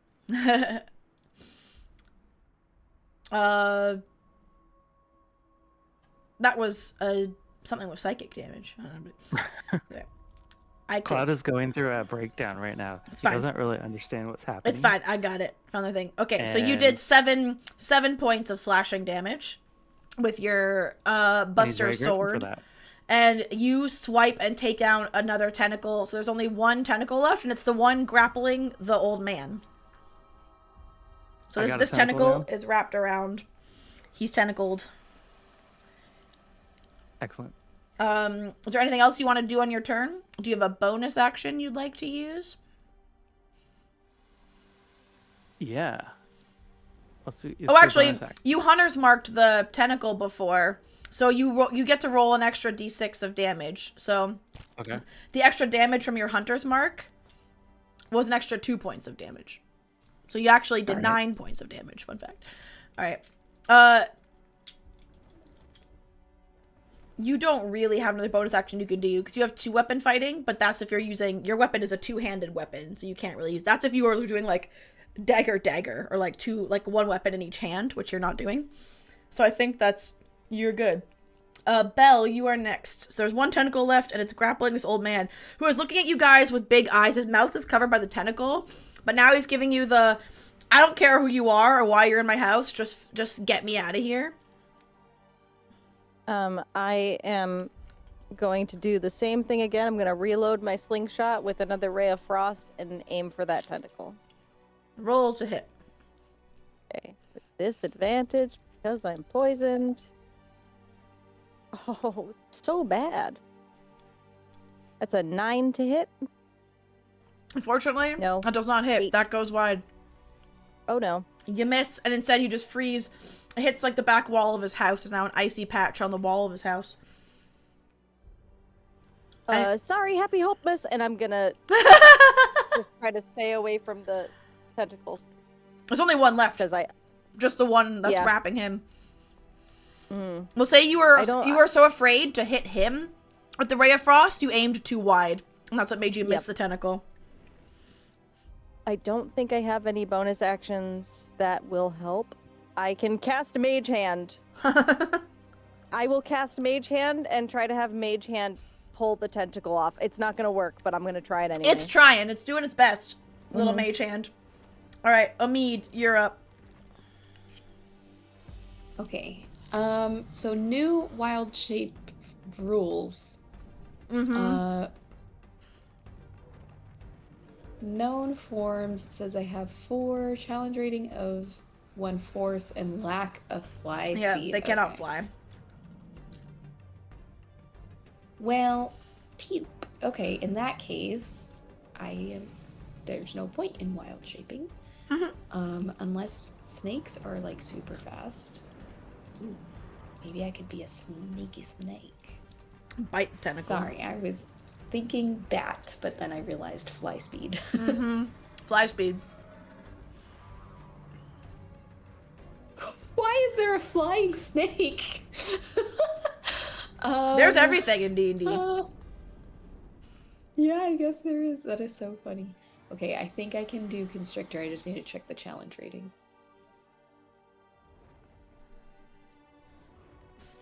Yes, okay. Challenge rating is good. Does not have a fly speed. Is it more than 30 feet, would you say, to get from, like, to get down the chimney and to the old man? That's a good question. I don't really know how tall 2 stories the chimney is. So it might be in real life, but we're gonna, for now, pretend it's not. And say that you can get there. Okay. Okay, so then I am going to, as fast as my slithery, constricty snake form can get there, I'm gonna get to the old man and I'm gonna try to bite this tentacle that. I thought you were saying I'm gonna bite the old man. I'm gonna finish him off. Or you're right. Lol. Alright, roll for attack. Ooh, that's an 18 on the die. Absolutely so 22 hits. to hit. Yeah. Yeah. And the damage is for the bad is shrimp, old man. 1d8 plus 2 piercing.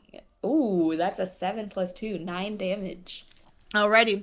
As you bite it, the tentacle, like, flails back and releases the old man and shrinks back into like the dark yawning pit that is the fireplace, and the pit slowly starts to close. The old man goes, I don't know what you did, but I guess I have to thank you. Oh God, what the fuck was that? And I'll just, in my snake form, I'll say, consider it a Hopemas gift.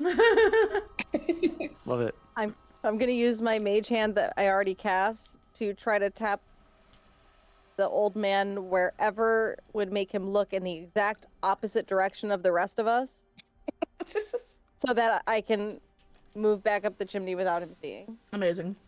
Success. I will. He's very flee disoriented. along with- As you say, considered a hope miss gift, he's like, fucking hope miss. And he starts mumbling to himself as he walks back upstairs, like, who do those angels think they're just walking to my house every year? I'll tell them. And just like mumbling to himself as he goes back up the stairs. Clearly, like, you know what? They saved my life. I'm not gonna look at it too hard. I want to go back to bed. I am over this. Mumbles wandering back upstairs. And your gifts are in the corner of the room that were left for him. So you've So succeeded unnecessarily on your convoluted. mission. Mission accomplished. You have 2 places left to go. And I think meanwhile, he's gonna Cerilius stay is as a just snake sitting for a on the little corner bit. of the house, like, So this is like, where the fuck are they? Like, where is taking them so long? Jesus. So you have the inn, which is number 1, or the bell tower left. Oh, hello? Another $5. As you're consulting your map, checking which way to go, the bag glows again. And this time, a green potion comes out, and this one has a very, like, fragrant, like, freshly cut grass, leafy, very floral plant smell to it. So there's now currently 4 potions your party possesses.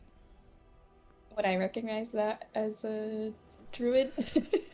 Roll Arcana with advantage. Finally, advantage on Arcana.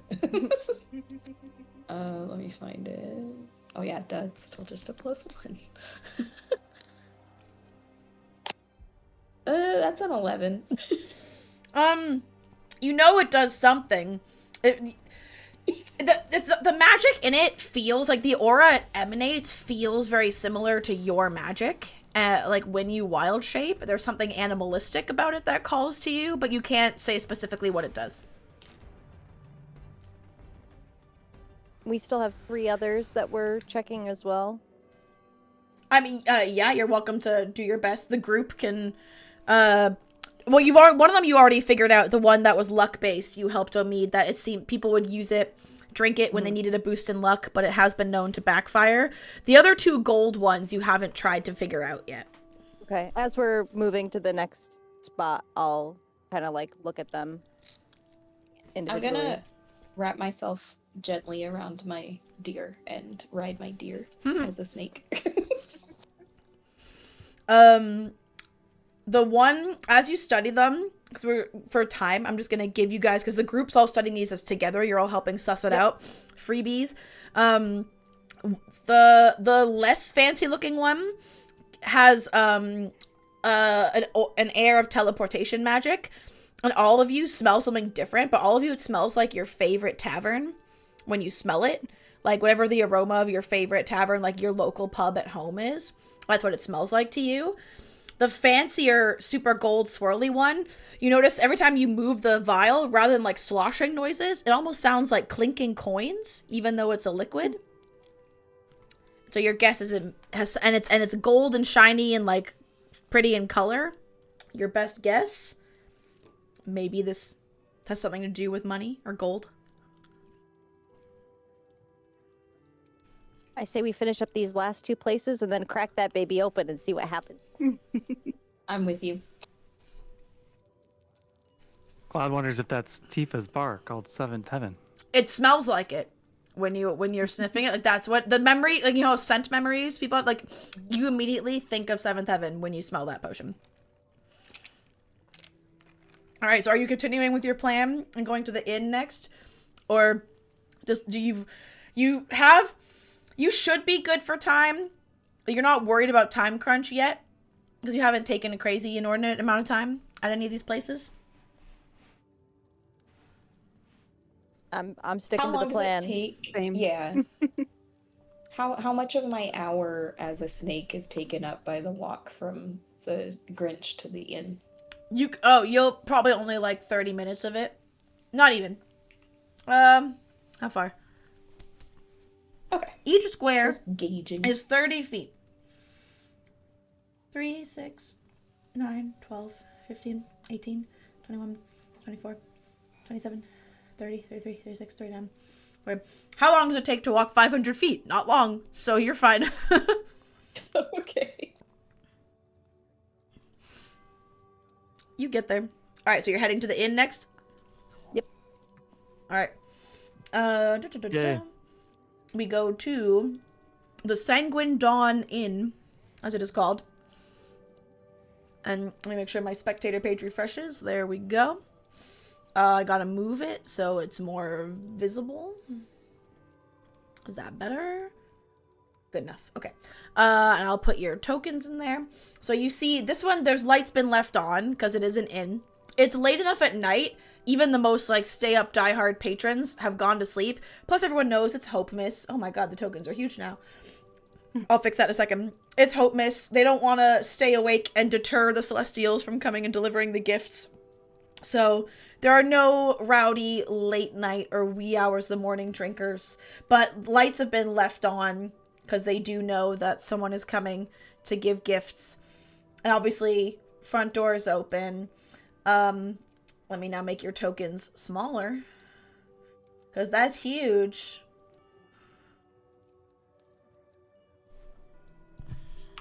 Do we have a sense of whether or not each patron has a Hope Mystery, or if there's just one Hope Mystery for this? No, there is one very large Hope Mystery. It's not in the room you immediately enter, where you're all here, but it's in the room on to the right of that, which is, it does look like there is a small stage set up in that room, and like this is you enter into the main like drinking tavern, and there's stairs further back, and then there's a room for like, it looks like a, you know, your local bard performance to the right, but you haven't gone in there yet.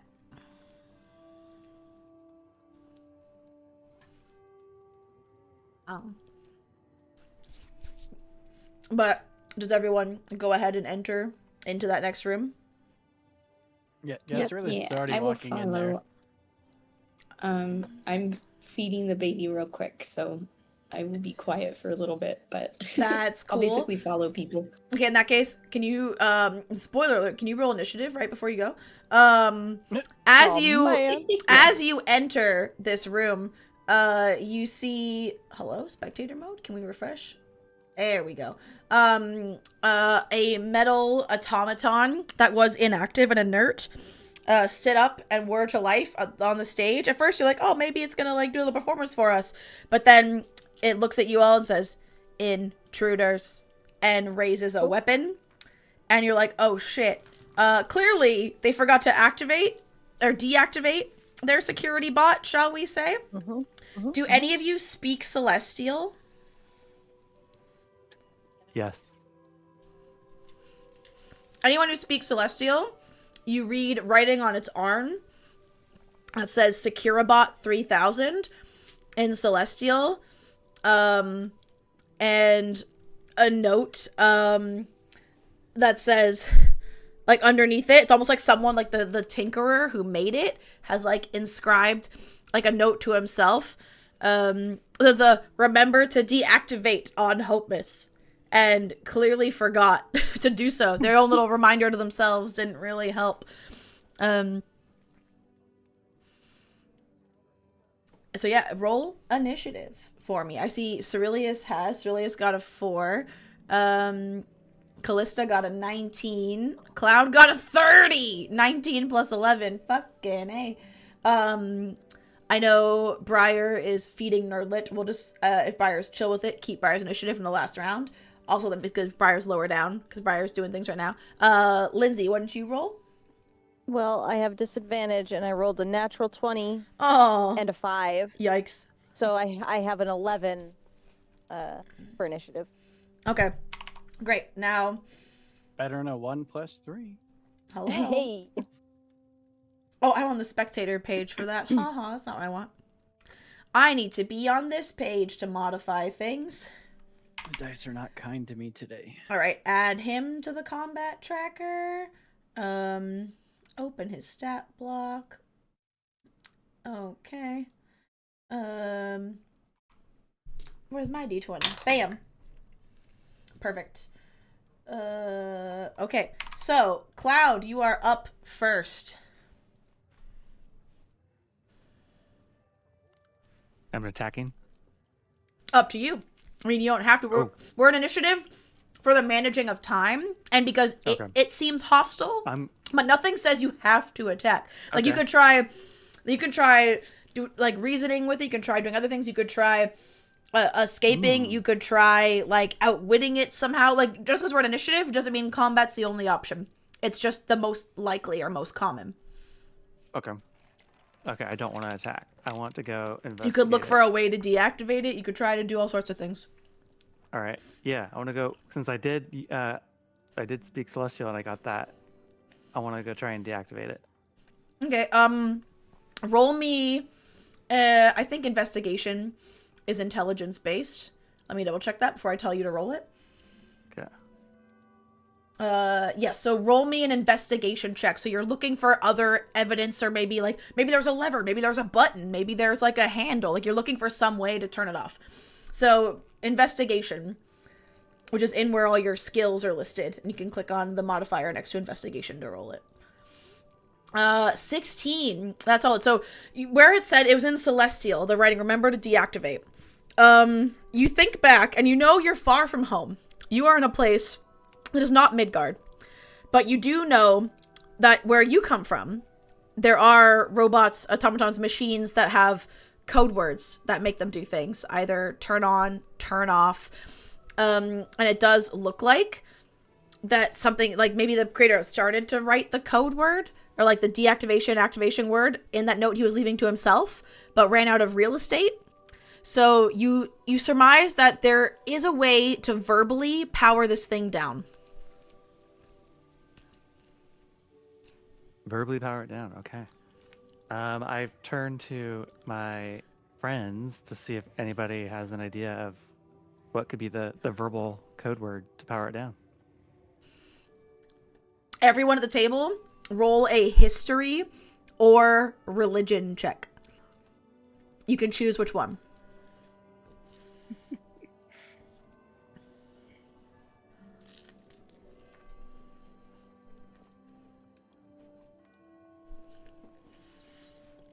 Omid got a 17. Nice.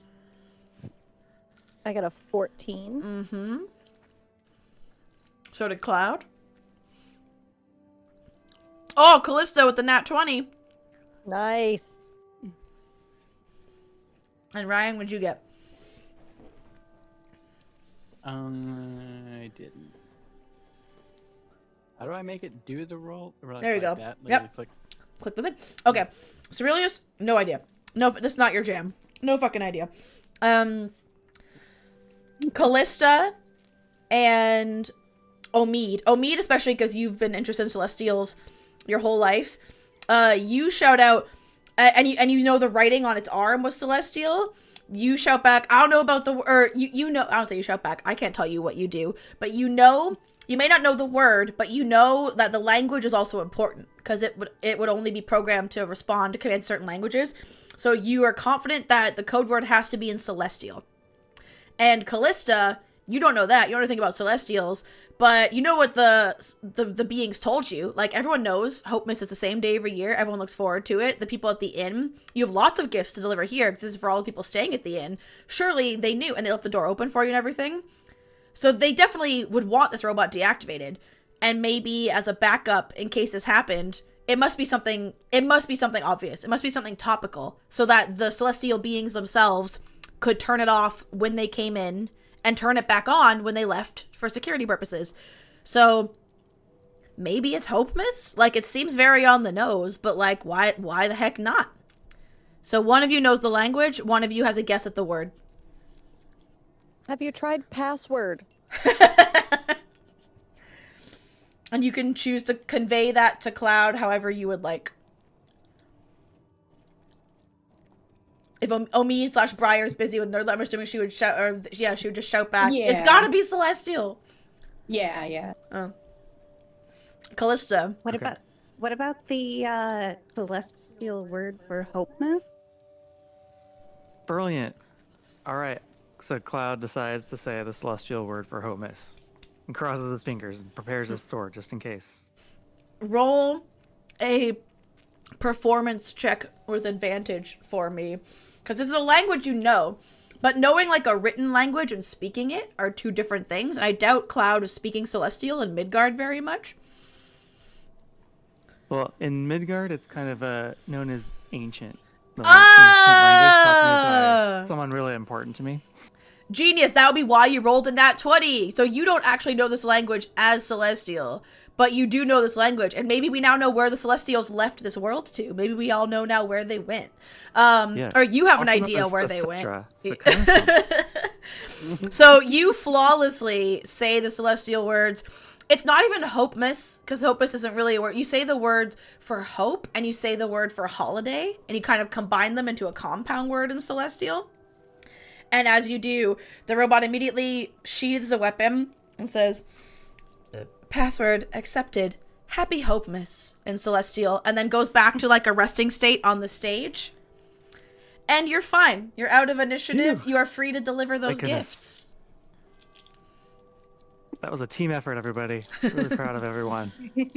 And Omid, you would notice someone. So he spoke Celestial flawlessly, but almost like, you know, there's dialects within a language. Like for example, like there's German, and there's Swiss German, or like there's French, and then there's like Acadian, Canadian, Quebecois French. Like it's almost like you understood it, but that is a very unique dialect of Celestial that you have never heard before come out of Cloud's mouth for funsies flavor.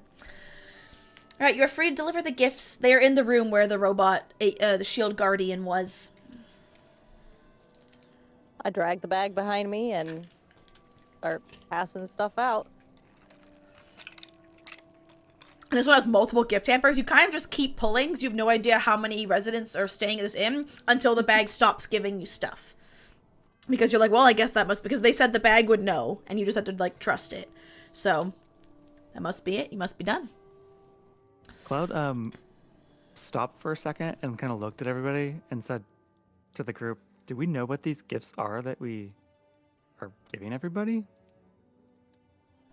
Nope. I mean, you know the ones that you helped assemble, but you don't know the specifics of maybe every single one. But they're all gift baskets, and there's assortments of items in each basket, and each basket also has a wreath.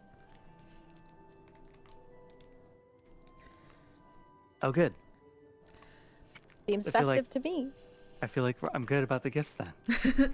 And since this is an inn, in that main room, like where the bar counter is, the shrimp is left out. But because it's in, there is also some ale, and there's some ale left out, as well as some cookies and some what smell shockingly still warm and fresh, considering it's late at night. You don't know if it's magic or someone stayed up late to make these and is routinely changing them out. But there's some like really nice crusty rolls, like bread rolls as well. So there's a little extra goodies here, not just the shrimp. One of each, nom nom. And they all taste delicious. They all taste fantastic. All right, you have one place left. And it's good because also it starts your climb back up the mountain, which is the thing that'll take you the most time. So you can go ahead and do part of that. Is there anything anyone wants to do, or is there anything you want to conversations you have with each other while you're hiking up the mountain to this last bell tower / clock tower? Approximately how long does it take us to get up to the bell tower? That's probably an hour because you have to start your hike. It's like partway up. It overlooks the whole town. Brilliant. I am no longer poisoned. Yeah, your poison's gone. Congrats. Thank you so much. Yeah, I'll stay a snake, and when Are the, I mastiffs know that still it's not following us? gonna last much longer, I'll get off the reindeer. You lost the mastiffs a while ago. They got distracted by, like, who knows, maybe they were, like, prey-driven. They saw a squirrel run off in the woods. They took off. They're gone. Melissa just stuffed her pockets on the way out with cookies. Nice. So as you approach this bell tower, you see it has like 4 or 5 fairly large stories. Like you look up, it looks pretty tall, and there is like a bit of a winter storm starting as you climb up the mountain, and it looks like some ice has built up on this tower, on the wall itself, which might make it tricky to climb, but not impossible. And there's the roof. The front door appears to be locked, but as soon as you approach, the doorknob, like the 2 screws above the doorknob keeping it in place, all of a sudden move as if they're maybe like blinking, and then like a mouth opens around the doorknob, and like the knob itself is like a nose, and a face appears in the doorknob. It says, "Greetings, happy Hopemas. Do you like riddles? Do you like riddles? You care for a riddle?" Sure, what do you got? Well, I'm not supposed Let's hear to, it. but usually I'm supposed to just let you in. I've been told it's Hopemas and all, but I really like riddles, and my master's gotten bored of them all, and he knows them all, so I need new people to practice on. So if you can answer 3 riddles, I'll let you in. Absolutely. Ooh. Alrighty. Your first riddle, I'm gonna copy and paste it so you can reread it over and over again in the text chat in the Discord, but I will also read it to you out loud. And Twitch chat, if you're watching, feel free to post your thoughts if you have guesses, but players, for this moment, don't look at Twitch chat to solve the riddle. Alright, riddle number 1. I have a face for all but Sunday. Fortunes and debts I've cast away.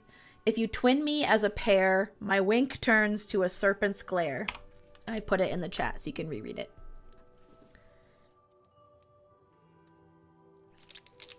I'll put it in the Twitch chat too. So Twitch chat if you want to try and solve it on your own.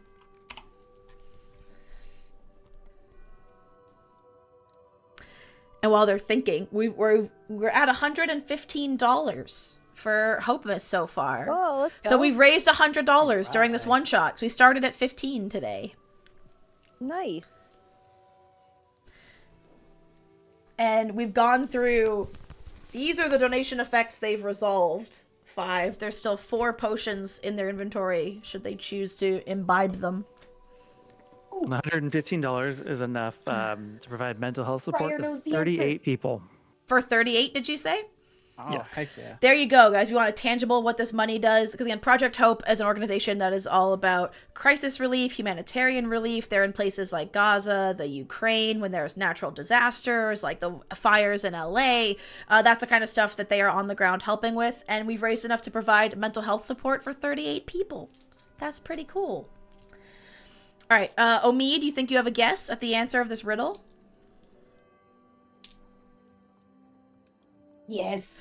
Oh, also disclaimer: if your Because that's how you die. if your character is like low intelligence, but you're like, but no, I want to like, but you as a player like riddles, you are absolutely welcome to still partake. Like, out of that, I would always be disappointed. You can choose to commit to RPing the dumb character, or if it brings you more joy to solve the riddle and you know the answer, solve the riddle.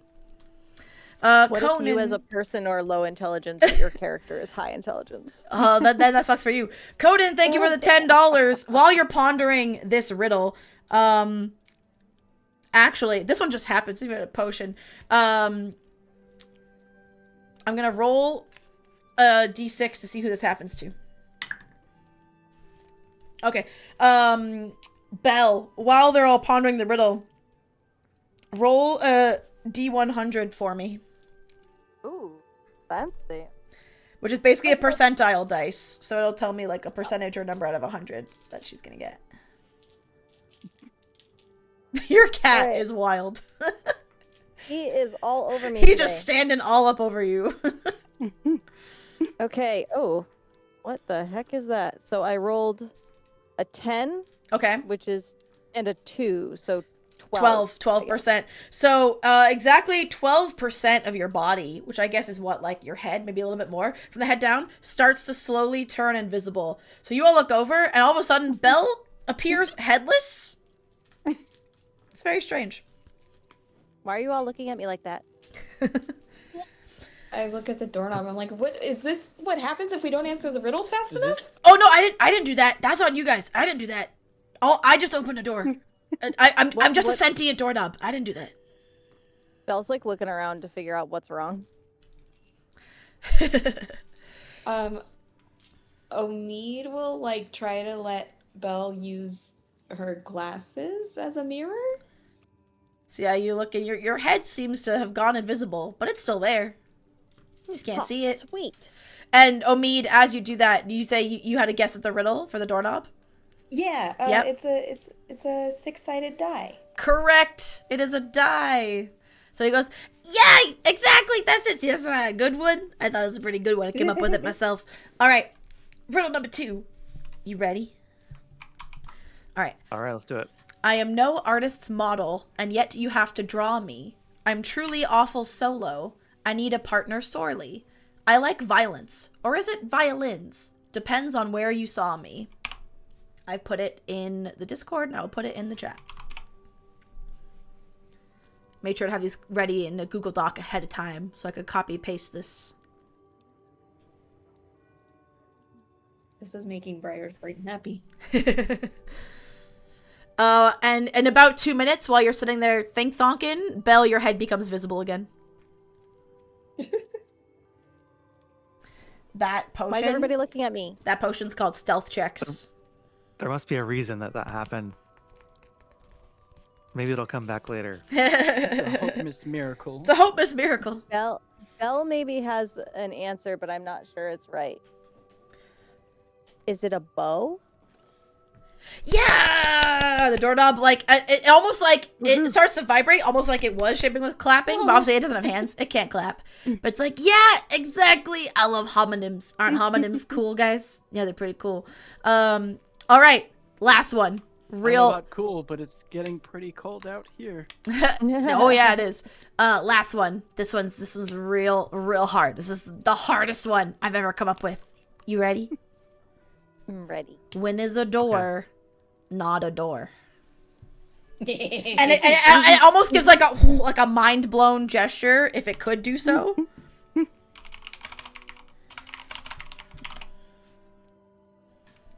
I love this one. Belle's gonna look Deucemia, around don't at the help group. them. Don't help them, Deucemia.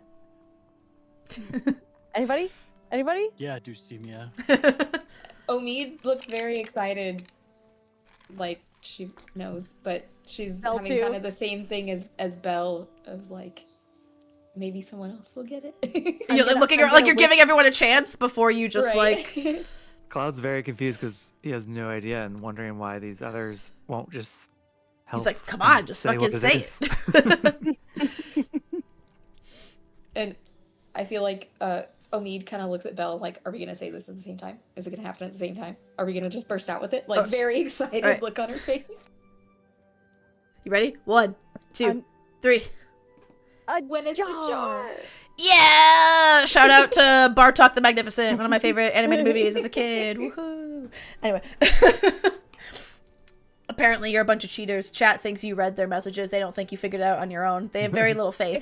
Excuse you. I make terrible puns all the time. How very dare. So as you say that, the door swings open, and oh my gosh, I just realized again, I'm so sorry, stream. Spectator mode didn't update. There you go. That's what you see now. So you see like an entrance hall. There is a fireplace. There's a like sitting area, a table that seems to have been set for a dinner, and there are stairs going up. The hope miss tree is down here, like right next to the fire, like kind of in this like southern direction from the fireplace. And the shrimp cocktail is out on that dining table where the plates are and stuff. I'm gonna druid craft just a little mini wreath and drape it over the doorknob as we walk in. Because I like that door. Amazing. I drag the bag behind me and start walking toward the tree. I love that Belle has become Santa. Belle is Santa. What do you mean? I got this fancy crown and everything. A really elegant way of placing the gifts as well. Oh yeah. Oh yeah, well it's Yes, my just- dainty little fingers. Just slay, Belle.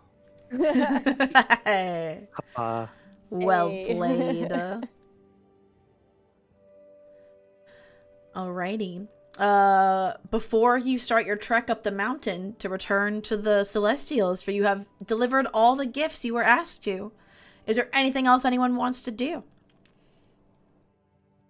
Should we crack open that money potion and Ooh, see what yes. happens? There's a Yeah, money let's potion. see. Yeah, when were we going to be told about this? You were told Oh, it's about this it one. before. And I'm just gonna smash it. All right, as you smash it, can you roll 3d6 for me? Yes. Oh no. I have 3d6. No. Fireball. All right, let's see. I double ones. Snake eyes. Hold on. I just rolled 3 ones. That's fine, because that still means suddenly you see a golden circle appear above your heads, and 300 electrum pieces, which is the most unused currency in D&D that no one likes, showers down from the sky. I need everybody to make a dexterity save as you try to just step out of the way of the deluge of coinage. That's a white elephant potion. It's called the electrum piece. Oh my god. What are electrums? They're like half a gold. They're like in It's between less gold than and copper, platinum. And that's why no one uses them, because they also they don't follow the rule of tens. It's like they're worth like 4 gold, but like 1 platinum or yeah, something. yeah. Like, there's something weird. There's some strange. It's a $2 bill, but less common. There you go.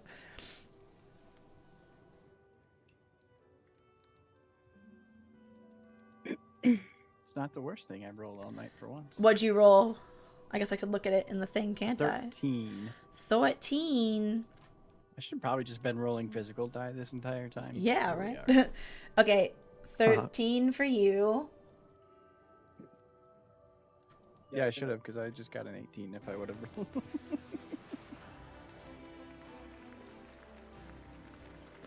Okay, so 13 for Cerilius, 16 for Callista. Cloud got a 12. Belle and Omid. I rolled a 19. I got a 15. 15, 19. Okay. Everybody except Cloud. Cloud, it's more like you think you could take it. You're like, it's just some coins, like whatever. And then they just are coming like fast and furious, like, okay, fuck, maybe I should move. Ow, this hurts. So you take a little bit of damage. Cloud, you take 6 points of bludgeoning damage as you get pelted by thick metal coins before you move out of the way, because you're like, I can take it. And you're like, God, no, I can't. Oh, and I don't have my healer around. Darn it. No, not right now. Sure you do. But, you know, how much damage did you take? Because spell slots. Good point. So with that, you can head back up the mountaintop, or unless there's something else you want to do before you head up the mountaintop, up to you. How much more time do we have? We have above the table 20 minutes left. So. I'm just gonna cast light on my reindeer's nose. Aw, you made a Rudolph to guide you up the mountain. Incredible. I go and before I go, I just go look and check to make sure this isn't really 7th heaven and Tifa's not here somewhere. Like you're looking around this tower? Yes. Oh, wait, I'm in a tower. Oh, even better, because this is where we used to be. You are in a tower. This reminds me where we were when we were kids. We met up here before I went to join Shinra. Then if you'd like, you can stay on this floor and investigate, or you can go up the stairs and look at some other floors. This gives me the. This basically is telling me I need to get up to the mountain fast. All right, well, if you do a brief wander through the tower, anyone before you leave, the 2nd floor seems to be a library. The 3rd floor is a laboratory. And then you can't get to further floors after that. They're locked. Belle is just in the library looking at all of the bindings on the books to see if there's anything she hasn't read yet. The bindings on the books?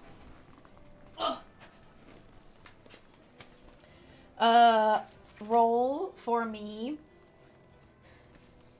Actually, every player, for those rolling digital dice, I'll have to tell you how to do it because it's just sporadic dice. Everybody roll 2d12s. and then tell me what those two are one at a time. If you're using D&D Beyond, in like or above VTT, I should say, in the chat log, like the game log where you see your rolls, you can just type /R and then what you want to roll. So you can type /R and then type 2d12 and it'll roll 2d12 for you. Sorry, what are we rolling? I had to go capture a child. 2d12. How do I? Ah.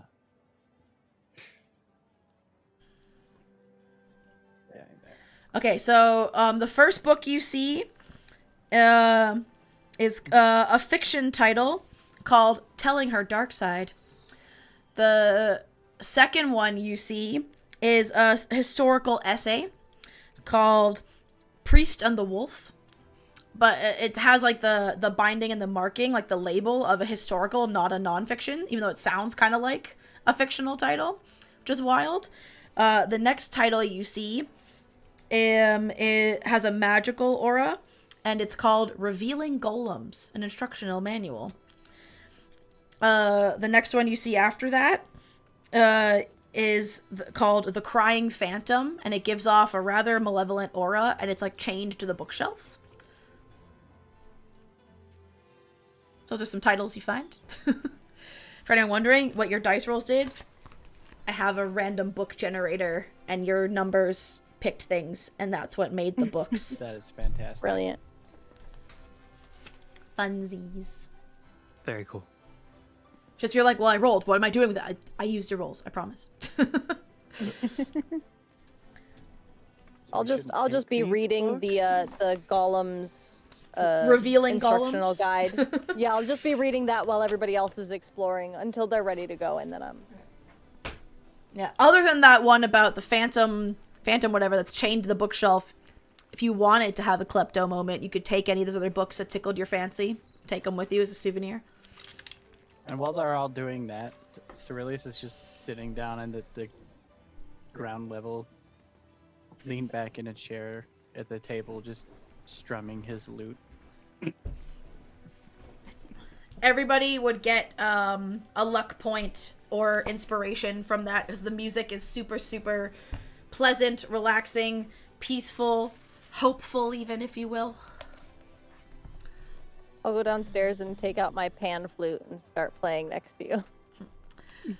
So you give a rousing concert to your fellow compatriots who have you gone on this weird midnight adventure with, people that you'd probably never would have met otherwise, but now you've worked together and had a very strange evening.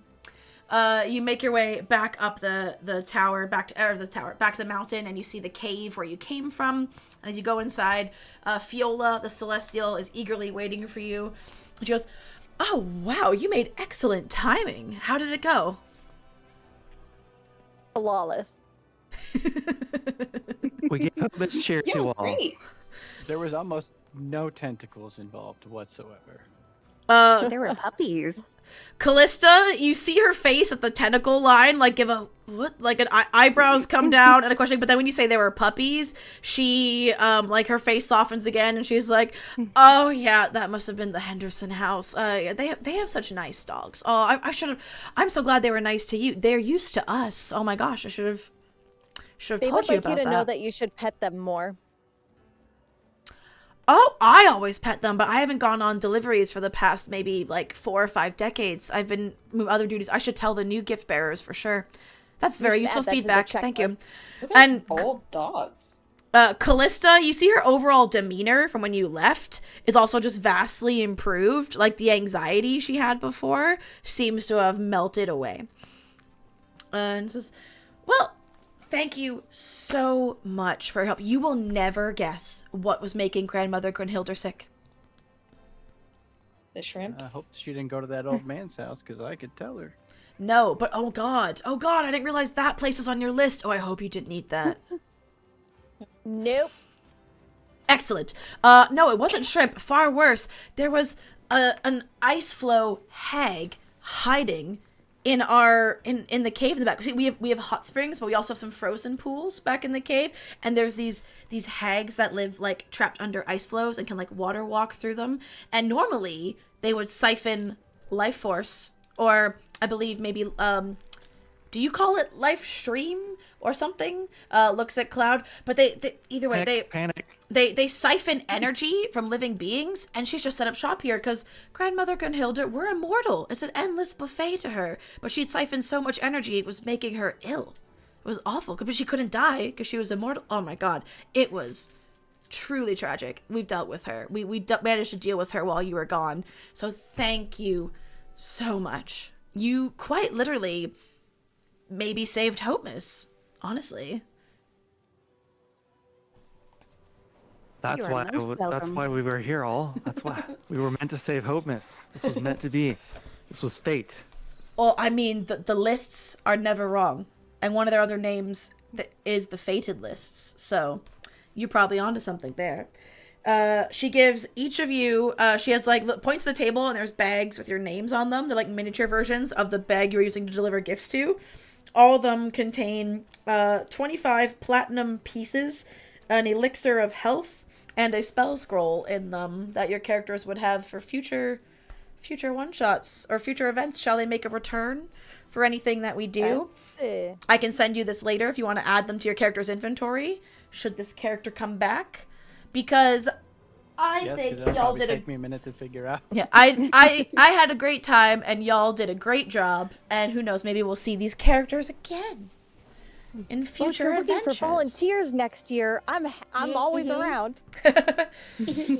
Oh, of course, and you can keep, she takes back the robes, or she lets you all keep the circlets, the golden circlets you are wearing, as like a memory, and also like you're now officially, you may not be Celestials by blood, but you are part of our family now. You're an honorary member. And then And at that moment, Cerilius just kind of like looks at all of you and just snaps his fingers, and his armor immediately changes, and it looks just like the robes that you were all wearing. He's like, but fits like these better. perfectly. Oh, wow, that is a fantastic party trick. I love that. And the color suits you. I do quite Looking enjoy good. it. She speaks a spell in Celestial and does some gestures, like almost like she's carving like one really large circle of her arms. And as she does so, a portal opens up in the ice wall behind her. It says, "Once you step through there, it should take you right back to your beds where you were peacefully sleeping before this adventure began. You're welcome to stay as long as you want, but if any one of you are truly tired, it'll be open for the next 24 hours, that portal. It will also, if any of you got into any bumps, some bruises or nicks or scrapes, it should refresh you right up before you get home." Thank you. Might put those fingertips back on for you, Belle. Oh, they're doing fine, and she just holds up a bright red palm. Oh my goodness, that looks... Are you sure you're fine? Oh yeah, and I ray of frosted again. Good as new. Okay. Belle, do Okay, want if any you more say so. shrimp before we go? There's more shrimp? Oh yes, Might we be your have last some in the chance. back. Yeah, and I'm just gonna stay until they stop giving me shrimp. Then you'll be here for a while, because grandmother what if I stocks up. And with that, Yeah, you all... if they let us hang out, Omid is. They'll let you chilling, hang out. taking Notes, They'll let you hang sketching all out kinds of till stuff. Hopemas morning. Those of you that hang out, in fact, as the sun rises, you go out to the outside of the cave overlooking Ostenwald, the whole town, and very reminiscent of a place in a snowflake like the one on your sleeve. You see all the inhabitants come out and they start to sing Hopemas carols together as a morning tradition as the sun rises. So you hear a song that totally doesn't sound like the song in The Grinch that the Who sing. While all this is happening, Cerilius is kind of jotting down some notes for a future melody. Which will be sure to become the new iconic Hopemas carol that will be sung for years to come. If And that anybody believes it. and that concludes our one shot. In the book where it came from, it's known as Snow Angels, but in here it's been called Roll for Hope because I made quite a few changes.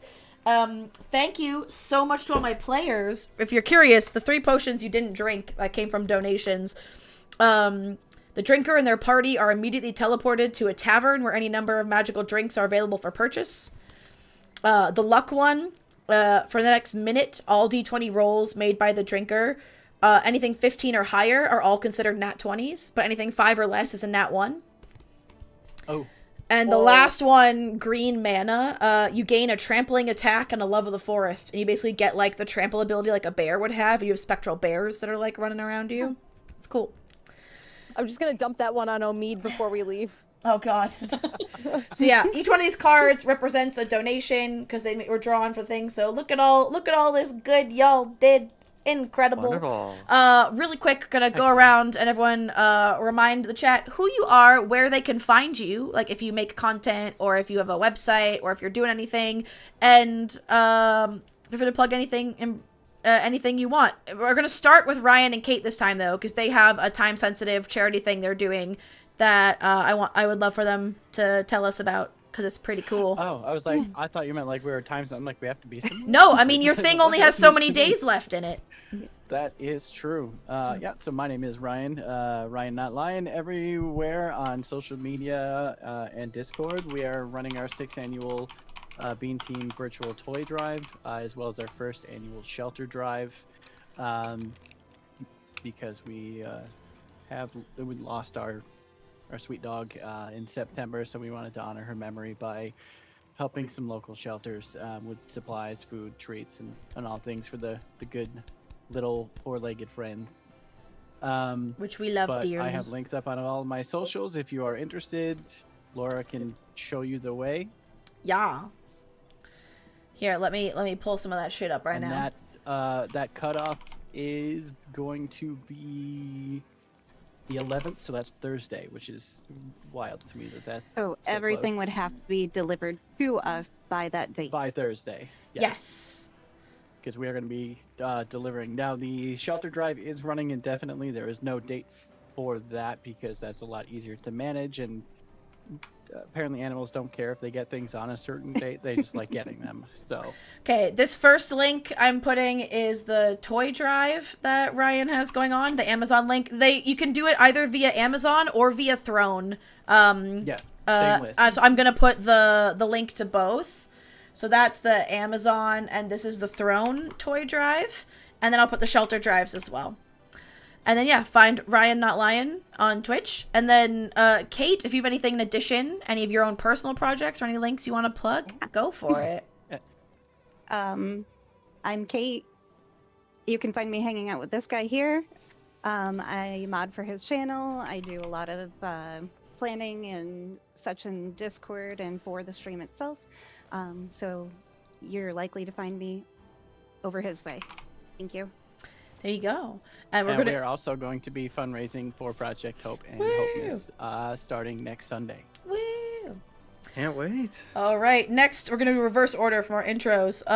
Lindsay, aka Lost in Side Quests, with guest appearance by Cutest Guest Cat. appearance by Reginald, Sir Reginald the First. Oh, he's Louise, Reggie, really. Reggie. Not now. Reggie wants his time on camera. He's like, He Mom, really wants. notice me. He says, "Give me the mic." Mom." I am lost in side quests wherever you can find social media for the most part. I do most of my live streaming on Twitch and YouTube. And we are currently raising money for Hopeness as well on our channel. We'll be doing some really cool stuff for that. I think we have an Elgato giveaway happening, some merch giveaways, that sort of thing. So should be a good time. Yep. Otherwise, just holiday shenanigans. Amazing. As before we jump to Evan, but also segue related to Evan, I was just checking in case any of your donations had messages. The one from Dump Truck Schwa says, "Love me some Project Hope time. Thank you for all that you do." So Evan is from Project Hope himself, from the org. That is Dumpy, true. that is my spouse. So Oh, amazing. That's very nice. Is that Meg Q? Yes. Sorry. Talk about myself. I thought I made that obvious, but I did not. Hi, yeah, so I have my own Twitch channel that I just started recently called Ev for Prez, number 4 Prez. And if you go there, you can actually see that I recently cosplayed as Cloud Strife. I think I have a photo on there actually at TwitchCon because I promised everybody that if we raised $100,000 for Hope Miss last year, I would cosplay for the very first time as Cloud at TwitchCon. I also will be streaming, as I do each year around this time, through our Project Hope channel, Project Hope org, and hopefully with other side questers this year, we'll be bringing on to talk and do some activities as well. And I just want to say this is the 5th Hope Miss, and just like hearing you all like in that DnD one shot like say things like Hope Miss tree and like Hope Miss saving Hope Miss, it's just so cool to like how much and you all side quests have been with us for the very first one, so it's so cool. Well, yeah, in the book it's from, it calls it like the Sanctuary Festival, but I was like, no, there's no way. Come on, we making this on theme. Absolutely. So well done. And last but not least, again, if you've been around my channel for a long time, you've seen Briar, because Briar and I just like to do things and roll dice together. But Briar, shout yourself out before we wrap up for the evening.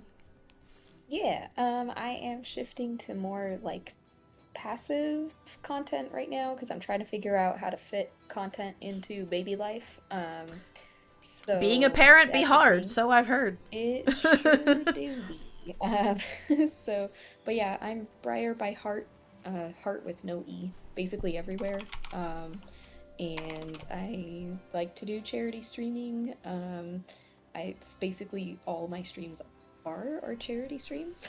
Yeah. And so I'll be raising money for Project Hope for this Hope Miss as well.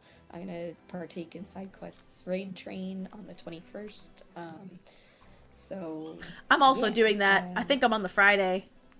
I don't know. Yeah. I have a time slot. The weekend of the 19th, 20th, and 21st, SideQuest is doing a team raid train for Project Hope. I'm in there somewhere. I'll tell you. It's on my Twitch schedule, I think, so you can check that. Yeah. So that's my next for sure stream. Otherwise, it's very much like pop-up co-working and stuff because I'm balancing baby school and baby content sometimes. Yeah. So amazing. And as for me, I mean, you know where to find me because you're here, but if you had fun today and you want to see this happen again, but with new characters and therefore new chaos and new random effects from your donations, we're running this one shot again with a table of new players, all from Team SideQuest, next week. Same time, we're going to have Thanrand, Kaylina, Moshpat, Coda FM, and Zobi are going to be joining us from Team SideQuest. Should be just as much fun as this one was.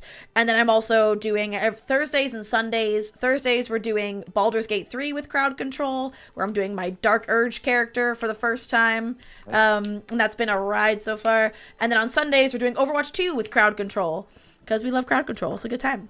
So that's what we're doing for the rest of Project Hope this month. And just a reminder, if we hit that goal by the end of the month, which my goal is 300, which we almost got halfway there today, but if we hit the 300, I have to play World of Warcraft Classic Mode Hardcore, which means permadeath. Like, you die, you're dead forever, and I will play until I die. Once I die, it's over.